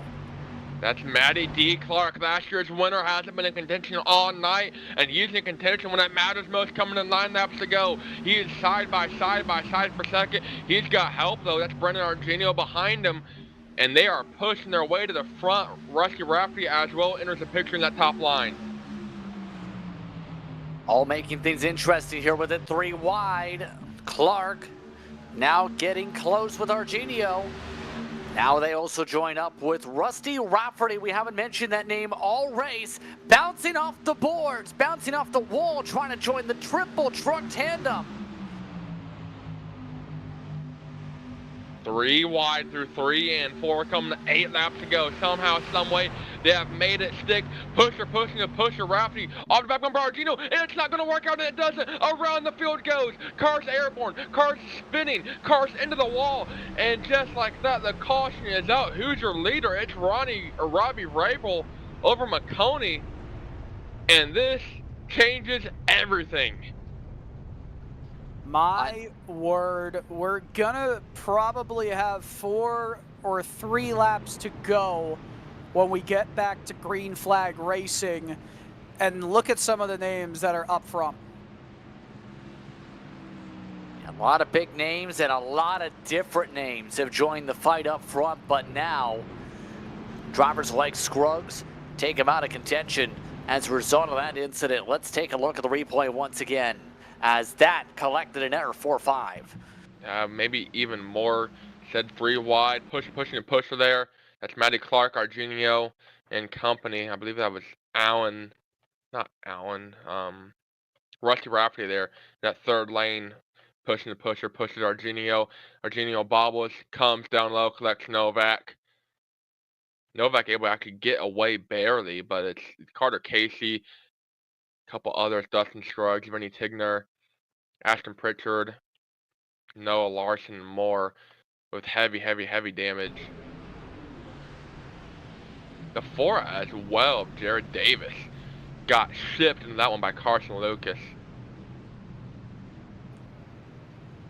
Man, this is turning into a bloodbath for sure. I think that's caution number 7. Not 18 and a half. I was thinking about 17 and a half, actually. All right. Carry the 1, I guess you could say, but when you're talking about 3-wide racing like that, any mistake gets amplified. Argenio got loose, and that got amplified big time. So yeah, pushing the pushers doesn't work. You got to turn the aggressiveness up a little bit. You know, coming to any point less than 10 laps to go. Oh, that was just too aggressive. Oh, look who it's got up front. Top 5. Robbie Rabel Jr., Matty D. Clark, last year's winner, Jeffrey Maconi, Zach Novak, and Rusty Rafferty there. Some of the drivers have damaged, some more than others. Yeah, they're going to have to figure a lot of things out here now. Looking like a 5-lap shootout when we get back racing here. So we'll have to keep an eye on how this all goes. You know who's in the conversation now for a top 10 at least? Roy Crump has moved his way into the 8th position here, Brayton. And he started 29th. He's been running mid to backpack most of this race. Now, he was the first driver out in qualifying, started on the pole in the LCQ, was in that last lap shuffle in the LCQ, barely made it in, and is sitting a pretty good spot. You want to see if we can get a word of him, JP? I know he's sitting above us in one of the channels. See what his strategy is. If I can find him. I think you found him. Yeah, Roy Crump sitting here with the broadcast booth. Up 21 spots, Roy. It's been an adventurous night for you, but you're sitting here 8th with less than 5 laps to go when you go back green. Yeah, it's going to be exciting. It's definitely been an up and down day. I've been involved in a lot of stuff. So I'm looking forward to the race to the end here. I think I feel pretty aggressive. I think I can do it. So I'm looking forward to see what happens. And we've seen you quite a bit on the league side of things. There in the Blazer Sim and a couple other leagues as well. A handful of experience for you to work on cars in real life and getting the race from here on iRacing. What's your strategy going forward here?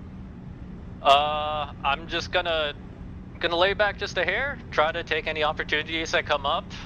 If not, I'll just have to make my own opportunities. Well, best of luck, and I can't wait to see what opportunities you're able to come across or produce. Yeah, I'm looking forward to it. It's gonna be fun. Thank you. There's Roy Crump in the 70 truck, currently 8th, up 21 spots, mentioned in the pre-race show. A real-life engineer for Hendrick Motorsports over on the Cup side of things, so he knows how to fix them when he tears them up. Yes, absolutely. Got some good buddies who work for Hendrick. Nick Gardner. He might work directly with Nick. You know a lot of people, Dylan. And a lot of people know me, and that scares me. Do you know the Pizza Man? I heard he's a pretty cool guy. I don't like him that much, but I don't think he knows how to count, though. That's the problem. I think we're talking about it's JP, right? JP. Yeah, JP's the pizza guy. Yeah. Not the guy wearing the pizza shirt, though. No, not at all. So just about set for the restart again. Variable Jr., Matty Clark. Then it's Maconi, Jeff Maconi. Novak, Rafferty, Allen, George Crump, Greg Maconi, Gardner, your top 10. A lot of Maconi there. Do we get back to the white flag? That's a big, important question. I don't think we do. Okay. Base car is off. 5 laps to go. Green flag is out. Back to racing. Vrabel Jr. Not a great launch. Matty Clark had a better one. They got a huge bump there from Zach Novak. He was ready to go with the outside row. And Clark and Vrabel side by side, dead nuts even through 1 and 2 here. Oh, there's some big shuffling going on behind this top 10 group. I wonder how many trucks have the power, have the horsepower, have the engine stability right now to move up quickly through this field. That outside line is way more connected. And look at that big dive down to the inside there. We'll see where that accordion effect kind of comes to fruition. Right now, a big push Vrabel. Jeff Maconi's going for the lead. He cuts out front of Matty Clark. Clark gives the push to Maconi. Maconi to the lead. 3 wide behind us. Here comes the run for the SimCity truck. The only previous winners in this field, Matty Clark and Jeff Maconi, working together now. One of them trying to go back to back. The other one trying to find a second win in 3 years. 1 and 2, Jeff Maconi, Matty D. Clark. 4 laps to go to third line. Roy Crump in the 71 there of Jason Allen. They're starting to fall back a little bit, but they're trying to get it back going again. They're too far in front. They are too far in front. They're going to have to make those trucks as wide as possible because the runs are coming. Vrabel the push now from Novak. He now boosts to the outside. Vrabel trying to get the side draft on Maconi. Trying to pull back that 03 truck. Coming at 3 laps to go. It is anyone's game at this point. Maconi leads the lap and leads the inside line. Less than 7.5 miles to go for the 03. Matty D. Clark on the bottom there pushing Maconi. Here comes Robbie Vrabel. Here comes Zach Novak behind him in the middle lane. Maconi thought about going to the middle lane to block, and they got Greg Maconi pushing the middle lane. Got a little bit nerve-wracking there for a split second on the pushes. Now 2.5 laps to go. Vrabel just cannot get enough momentum build up. Maconi nearly drifted up. Maconi is definitely in the best possible spot to be. However, he just has to hope those pushes are continuously coming aggressively. I mean, he's got to be able to hold on to that truck, right? You're going to really have to hope that the 3 drivers in behind are right up glued to that rear bumper with 2 laps to go here. Now push up from Clark, nearly bounces off the door. Vrabel still can't get the side draft down. Now Clark gets squirrely. Maconi gets squirrely. Lap and a half to go as Vrabel and Novak stay lockstep together. Rafferty in that double zero there. There goes the truck flying through the air like an airplane plane. Andrew Relias on his side lands back on all fours. 10 out of 10 on the landing, 10 out of 10 on the takeoff, and we are going to green, white, checkered overtime. Another pile up. And this one sparks the green-white checkered attempts. Their first of 3 available. And that changes everything. Jeff Maconi had the scoring loops for the race lead at the time of caution. Now, Rusty Rafferty there was pushing Matty D. Clark like crazy, and I think we were probably half a lap away from the big one coming to the white flag or on the white flag. And caution from here, looking at the 04 of Andrew Elias there. Starts with actually 24 to his outside, I believe, for the 91. That's going to be the 91, actually. Going to get a bobble from Mackenzie Corinth, and then Carter Casey there just never quite able to recover. No, he does recover, so it is a 24 behind them. And it's Corinth again, making contact with Kevin Carlisle and Elias, and airborne on his side, comes back on all fours. I don't think he actually hit anything. I think that truck is going to be perfectly fine, to be honest, looking at it. As Carlisle, actually, the 24 truck went for quite a ride through the infield grass. Yeah, a lot more bounces and want more hits once again on that one. Let's take a look at the replay once again. On board with Elias.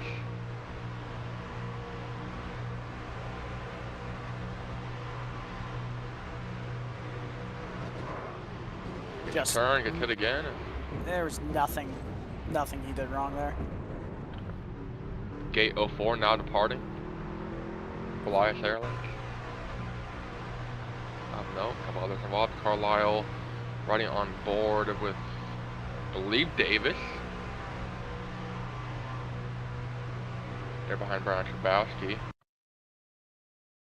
Ooh, see the 30 as well of Casey Pruitt, 12 of Tigner, 72 there, Pritchard involved as well, 41 of Larson. See if we can get a vantage shot of the 24 of Kevin Carlisle.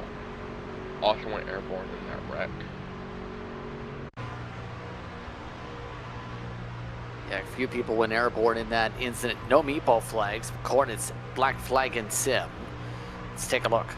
Yeah, so this is the start of it all, actually. Gets turned from behind. It's a bit of a crazier ride in Elias. That's 2 flips right there. I think we need to set up an air traffic control tower in Daytona.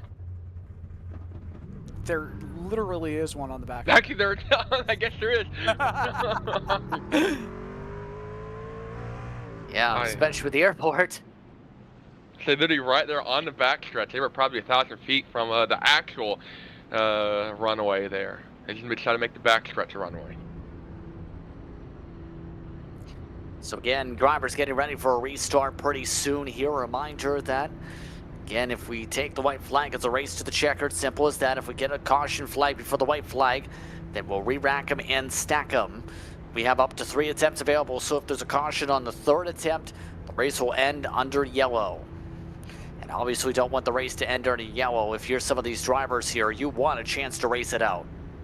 Yeah, I mean, a win's a win, but there's a difference between winning the race, I think, after the fact, with the high of crossing the line when it is the checkered under green flag conditions versus doing it under yellow. It's a bit anticlimactic. You still get the win. It still counts as a win, but there's a little something in you that you don't want the race to end that way. You want to have that photo opportunity at the line where, you know, you're crossing the stripe, checkered's waving, everyone's trying to beat you, but you beat everybody else. Okay, of note, Jeffrey Maconi trying to get his 2nd win here. Won back in 2022.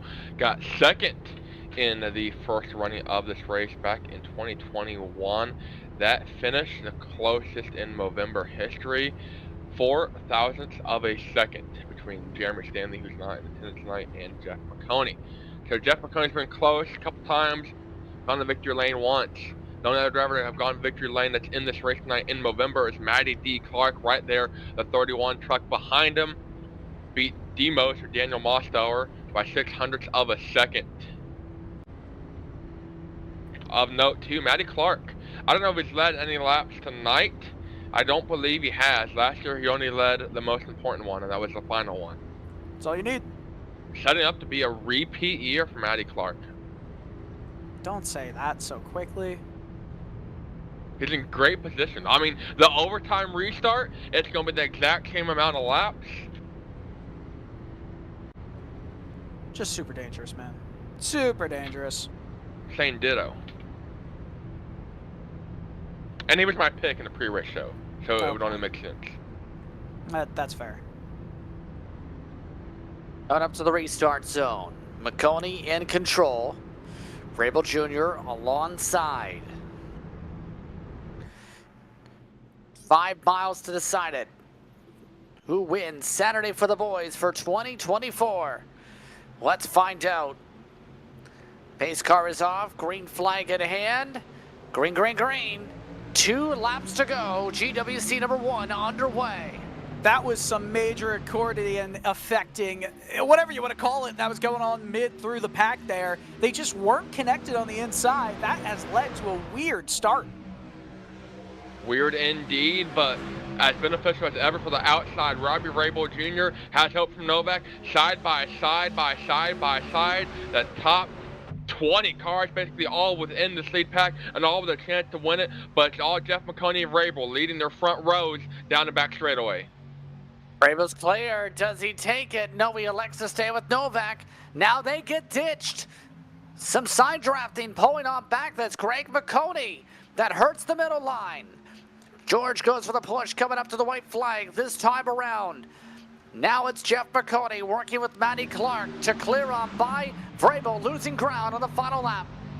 White flag has been taken. We're racing to the checkered flag here. They wreck in the back. The lead pack stays together. It's still Jeff Maconi, Matty D. Clark, Rusty Rafferty pushing Matty D. Clark. Robbie Rabel is still in the middle. He's got help from Novak, and that's it. The 42 Gardner goes around. Zach Novak involved. A couple others. Only 4 trucks are left standing. It's Roy Krupp, Rafferty, Clark, and Maconi. Who takes the peak?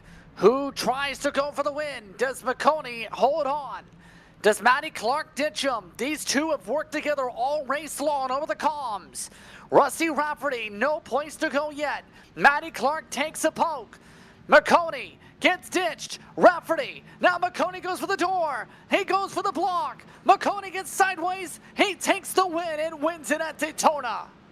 Jeff Maconi, for the second time in 3 years, finds victory lane side by side with Matty D. Clark and Rusty Rafferty, and it's the second closest finish in Movember history. Do you see Maconi there on the bottom right of your screen, absolutely appalled, and the celebrations are incoming? How about that finish? And you can see for the reaction, a wild one. So he had to block 2 different lanes to be able to take that one.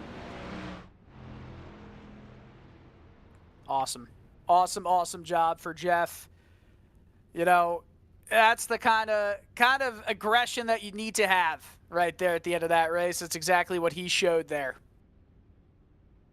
Said you had to do what you had to do, went high to block, went low to block. But in the end of it, Jeff Maconi picked up 30 spots and picked up the win. And I don't think he's going to be moving from that spot. His truck significantly damaged from the contact from a wild finish there. Not anybody clean finish with a clean truck as Maconi, a 2-time winner of this event in its history, able to take the win in Saturday for the boys here tonight. So why don't we take the opportunity as he tries to recompose himself to set things up for the post-race coverage in just a moment. Again, Jeff Maconi taking the race win here tonight. Again, you're watching Maconi Entertainment for coverage of Saturday for the boys, benefiting Movember.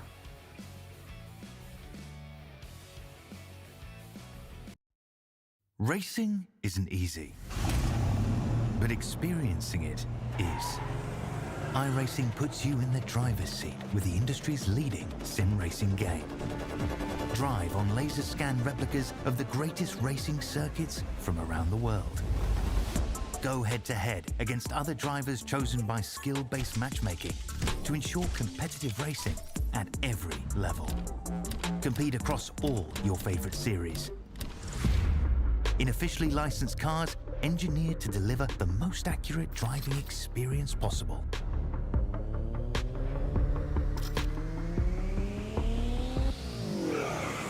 Join a race or host your own with players from across the globe.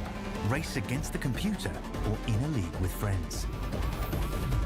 Feel the thrill behind the wheel. Visit iRacing.com.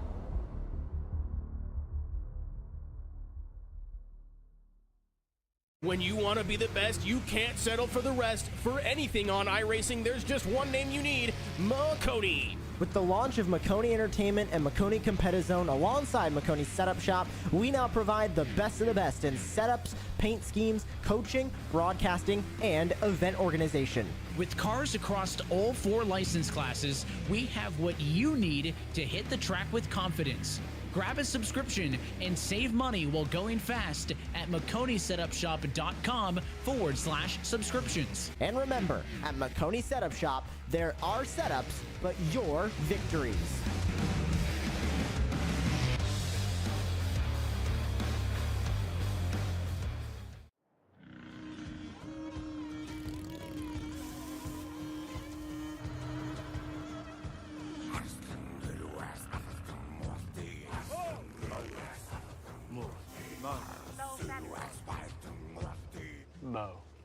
This Movember, the moustache is calling once more. Raise funds, save lives. Sign up at Movember.com.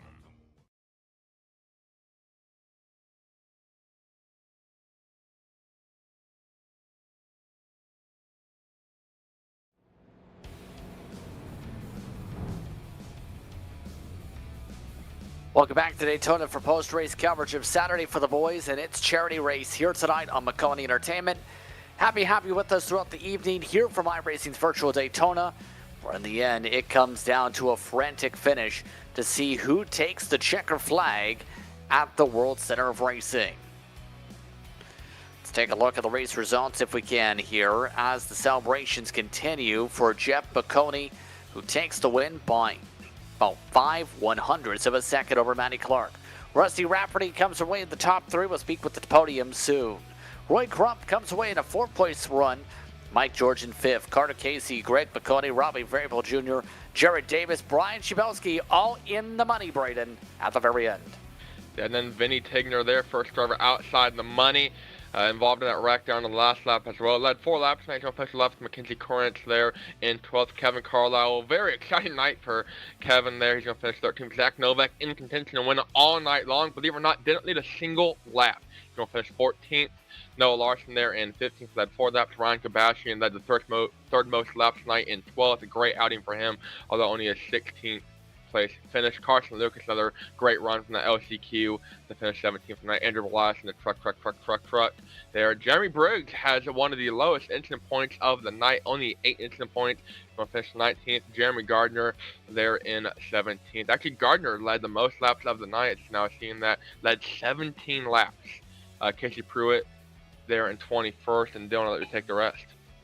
Yeah, and then we continue moving down the list with Brendan Argenio in 22nd, Patrick Drabick in 23rd, Elliot Fagerberg in 24th, Brady Schwab in 25th, with Jason Allen rounding out the top runners on the lead lap in 26th. Jeremy Pinta, Ashton Pritchard, and Tobias Matheson 1 lap down. Josh Lekinvitz in 4 laps down at 30th. Dustin Scruggs and Robert Sanders, your 32 runners tonight. Folks, time spot with the running order here tonight. We have our top 3 getting ready. Maconi still in the midst of a celebration. Let's take the opportunity to speak 3, 2, 1 tonight. Rusty Rafferty starts off the post-race interviews with Dylan Coyle. Rusty, congratulations on the podium finish. It was this close to being a little bit 1 or 2 spots better. However, you have to be happy with how that race ended. Oh, absolutely. I'm over the moon. All right, let's hear it. It was a bit quiet of a night for you until the end there. You were just sticking around with where you needed to be. Was there any strategy throughout this race just to be quiet and compete at the end? Yeah, when it comes to super speedway racing, I try to just linger in the back, let all the craziness happen in front of me, and then try to miss it. I did spend a good portion of the middle of the race with damage, so that kind of held me back a little bit, probably to my benefit, frankly. But yeah, just try to hide the best you can. Hey, sometimes that's all you can possibly do on a super speedway like this one. But tell us, you come into a race like this, there's no points. It's all about the money, all about that. What would you have done differently coming to that last corner? I don't know that there's anything that I could have done differently. I latched on to Matty Smith's bumper or Matty Clark, excuse me, and I tried to get him side by side with Jeff there at the end to try to get them door banging, which worked, but I waited too long to do it, so maybe just doing that a little sooner may have paid off a little bit more. But I only joined iRacing 5 months ago. I'm still learning what to do. Yeah. Well, you're learning really quickly, and you're learning some good things. Tell us who makes it all work and happen for you tonight. Any shout outs you'd like to give? Yeah, I would like to thank Jeff Maconi for putting this on, and the Maconi Setup Shop. They brought me on as a sponsored driver. That's when I would say that I've learned a lot from them and just running their setups and performing there. And I also want to give a shout out to my racing league, Goat Locker Racing. it's also a nonprofit organization that provides sim rigs to veterans, our nation's heroes, gets them up and racing, and that's just phenomenal work that they do. So I can't give them enough praise for the work that Pat and Jamie do, um, for what they do for our nation's heroes, and yeah. Awesome. Well, congratulations once again, Rusty, and we'll see you next time. Thank you, sir. Appreciate it. JP? Once again, Rusty Rafferty coming away third spot. Matty D. Clark comes away second spot. He was with Brayton Lester. Matty D, you were 500ths away from going back to victory lane tonight. The battle, the drag race off of turn 4. What more did they need? We need a little bit more of a push, and Jeff pulled a hell of a move with the door. Slowed me down just enough. So you knew they were wrecking out back there on the last lap after the white flag, and nothing you can really do with such little car count, But going back to back, being so close to it, you now have the highest average finish of 1.5, only one lap led, and just like Rusty, it was a fairly quiet night for you. You weren't really involved in any wrecks. You avoid a couple going through the grass here in turn 3 and 4, and then suddenly with 10, 15 to go, you pop up in the top 5. That's always the plan. Try to stay quiet and then attack when it's time. Okay, and then also to talk about the plan, attack when it's time. You worked with Jeff for most of this race, especially there at the end. You have Novak there side by side with Robbie Vrabel Jr. How hard was it trying to defend, that inside line to the outside guys as much as they were working together and pushing? I could definitely tell the inside had, or the middle had, a bit of an edge when I pulled up there and got up in the third before one of those last 2 yellows on the outside. That definitely needed to do something a little bit different to slow them down in the middle. Of course. And anybody want to thank him right to the second place run here tonight? Jeff for throwing this whole thing together. Movember, they love what they do. It's a great event. Glad to be a part of it for the second year in a row. Who knows? Might make it a third year next year. Try to make it 2 out of 3. I say definitely the man to beat. It seems that average finish of 1.5 is a pretty hard stat, but regardless, they're in the history books, and I'm sure we'll see you next year. All right, thanks, guys. Thank you. Matty D. Clark coming away second spot tonight, but first spot goes to the man who organized this event this year. Jeff Maconi, you're a 2-time winner of this event. How does it feel to come away with a win? It is unreal. I being 100% honest, I was working with Matt and Greg the whole race, and we knew Robbie and Zach, if they were together, were going to win it. I knew it. We all knew it. And so we were running so hard together, and Greg pulled. He's the brother of the year. Pulled a move. He was trying to go for the win, or maybe he was trying to slow Novak and Robbie down. But so that killed their momentum. And then, honest to God, all I remember is going down the backstretch. I'm like, Maddie, stay with me. Maddie, stay with me. Maddie, stay with me. And then we entered turn 3, and I heard their wrecking behind. And Greg said, "You've got a big gap out back." And I have no recollection. And honest to God's truth, I wish I could I haven't even seen the replay. But honest to God's truth, I have no recollection of turn 3 until I was stopped after the line. And Maddie's like, "Jeff, that was a hell of a door." And I'm like, "What? Like, what do you mean?" And he's like, that was crazy what you did. And I don't know if he was mad in the moment. I like, no clue, but just insane. And so I have to see a replay of it to really even know what I did. From what he told me, I just doored the hell out of him, and I don't know. Genuinely, I have no recollection. I wish I could say and double down on it or apologize or do anything, but I just don't know. But it's unreal. I mean, I was an announcer for years. I talked for a living, and if you ask anyone, I never shut the hell up. And I am just speechless. It has not fully sunk in yet. I wanted to win this race so badly. This race means the world to me, and it's partially sunk in, but like there is so much more that I'm going to feel, and it's insane. I'm so. I mean, if I owe Maddie an apology, I owe Maddie an apology. I'm very sorry. If it's like anyone would have done it, then if he would have done it to me, I have no idea.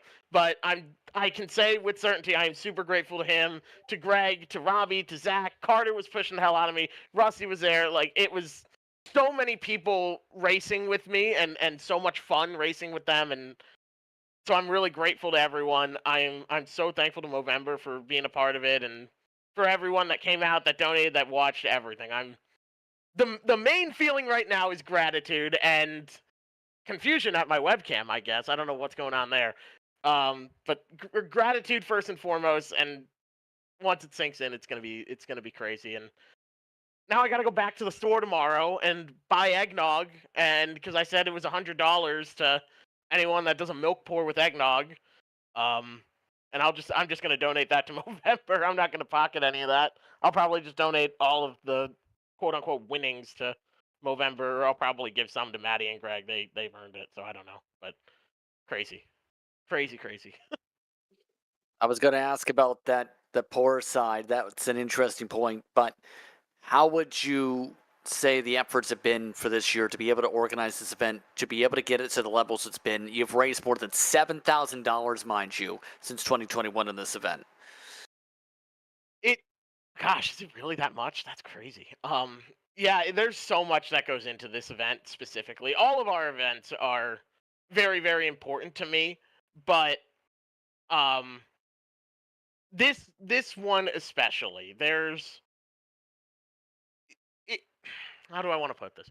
Movember is a very important group. The work that they do is second to none in the world, and I strongly support their cause. Their push for men's mental health to be discussed, to be cared about, and to be prioritized is very important. Their work with male-specific cancers is very important. They are an incredible group, and I've got a lot of personal reasons for why I support them, and just the general good of humanity is why I support them. So there's so much work that goes into this, from the broadcast, from all the work that you guys do, from all the work organizing it. I mean,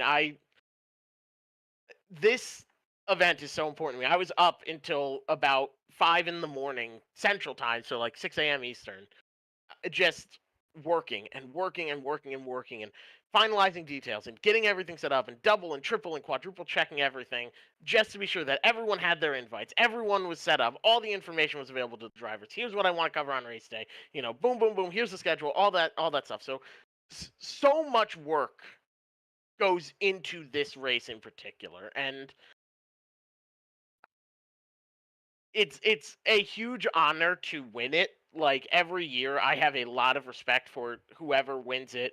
I cannot believe that I have won this event once, let alone twice, and I'm insanely grateful for that. I feel like I don't win much. Like, I'm there, I'm at the front, I'm a very good, like in C-Fix, I'm a very good points driver, but I just suck at finishing. And winning the race and getting the job done. So the fact that I've done it this year is insane, and done it in 2022 is insane.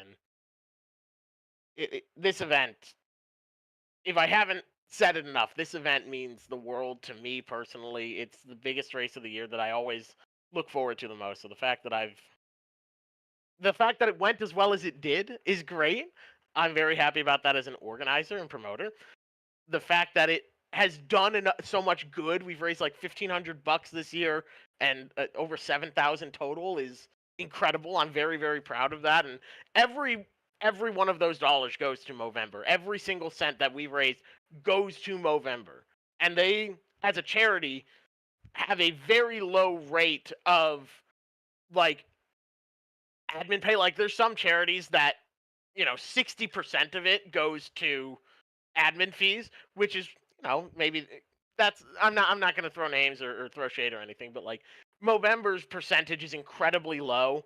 I mean, a fair amount goes to marketing and stuff, which any charity does, but I think it's like $1.4 billion has gone towards their goals, their efforts. Like it's insane, and they're only 20. This is their 21st year, so they are a great group. This event, I'm so lucky to have everyone that helps me behind the scenes with it.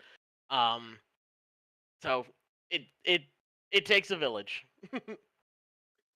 Well, Jeff, you've answered basically everything I was going to ask and during all this, but one more thing. Anything else you'd like to add that you didn't get the chance to mention, or anyone you'd like to give a shout out to a part of this year's Saturday for the Boys charity race? Oh my goodness. Yeah. Everyone that participated, everyone that donated, everyone that qualified, everyone that tried to qualify, everyone that I was able to share the track with tonight. I'm incredibly grateful. Greg and Maddie, obviously, they're I mean, Greg's my brother, so of course I speak highly of him. But Maddie's a great guy. I love racing with him, and you guys did an incredible job. I know the viewers don't know, but I know all the work that goes in behind the scenes, and that you guys do, and it's incredible. So thank you to you guys. I mean,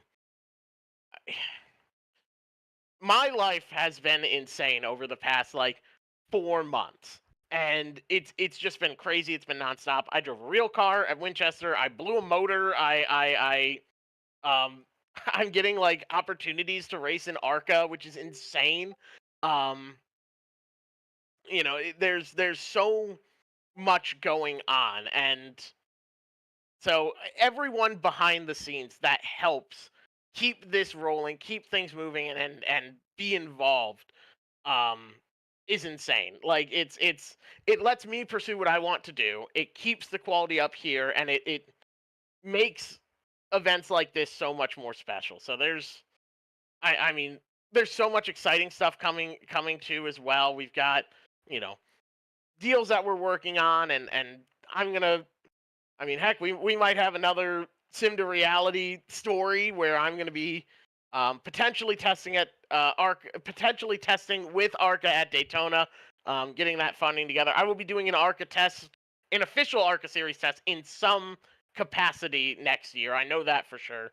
I'm going to be doing a bunch of late model racing. I'm very excited about that. Some in Indiana, some stuff in Pennsylvania, which I don't think I've announced or anything yet, but I'll be most likely like 99% sure just running stuff in Pennsylvania, a lot of late model stuff. And um, so shout out to everyone who is involved with that, everyone on the car, everyone that raced tonight, everyone that worked behind the scenes. I I am very lucky that everything is done under the Maconi name and banner, but it is 1000% the people behind the scenes that push all of that forward and make it happen. And shout out to Bridget. She sacrificed her Saturday night so that I could do this, and she's amazing, and I love her, and I'm very grateful to her as well. And yeah, sorry we couldn't do anything earlier, but hopefully winning at least sort of made up for that and made it somewhat worth it. So thank you to Bridget as well for everything she does. She is a saint. Real quickly here, too, I know you said your webcam was having some issues. It has produced some fantastic meme templates that I'm sure social media will love. So I don't know if you've got a chance to look at it yet, but that is probably the best thing to come out of tonight, other than all the money that has gone towards Movember. Yeah, I mean, I didn't realize the webcam was still on, so that's oops. Yeah. So leave it up. You know what? I deserve it. It's all good fun. I appreciate it. Oh, I got my helmet here. You know what? I got my cool. If I can get my shades to work. Oh my god. Check out this cool helmet. It's nothing relating to anything. I just think it's neat. Well, Jeff, once again, congratulations on the win and congratulations on the efforts once again put on for this year's event for Saturday for the Boys for Movember. Thank you guys as well. I am still in a state of shock, but thank you guys. Awesome show. That's Jeff Maconi, Closing out our post-race interviews here on Maconi Entertainment. I'd like to thank the entire top crew for taking the time to speak with us during post-race coverage here on Maconi Entertainment.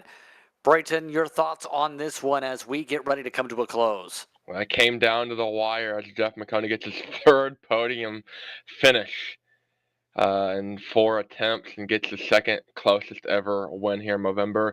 He was a part of the first ever closest, 6,000ths of a second, although he was on the short straw for that one. He got second there to Jeremy Stanton in the first run-in. So Jeff Maconi barely gets it done, but most importantly, he got it done. And remember, if you want to be able to donate, go to Movember.com/M/Maconi to be able to donate and add to the cause. For this year's donation totals, $1,391 was how much was raised prior to the start of this green flag.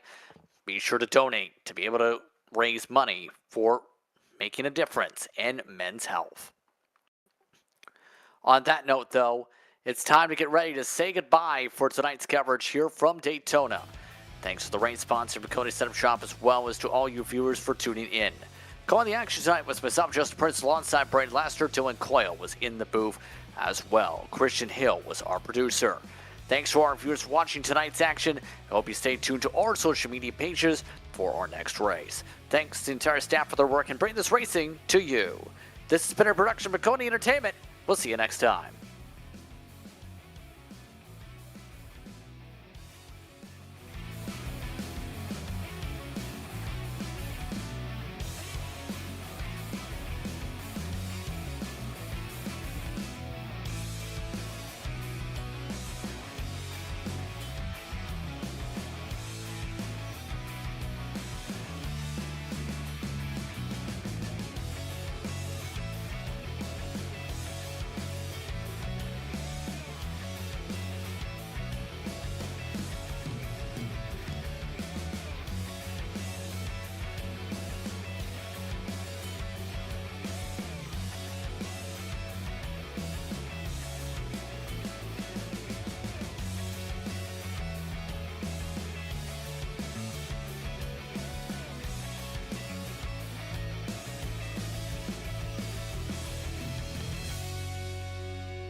Racing isn't easy, but experiencing it is.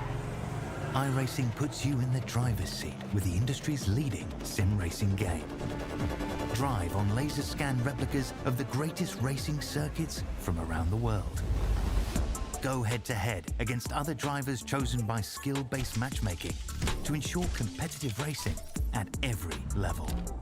Compete across all your favorite series. In officially licensed cars, engineered to deliver the most accurate driving experience possible.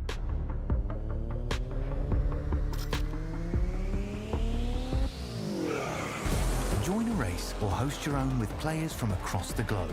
Race against the computer or in a league with friends. Feel the thrill behind the wheel. Visit iRacing.com.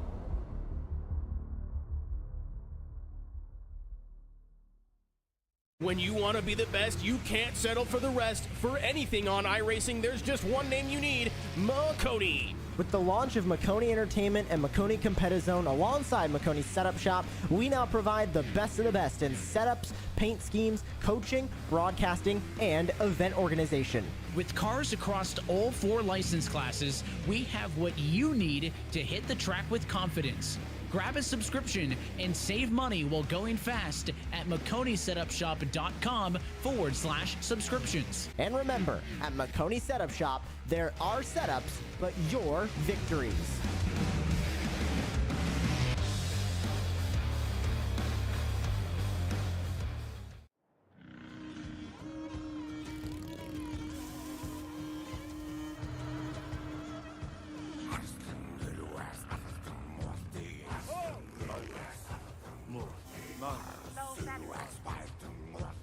Mo.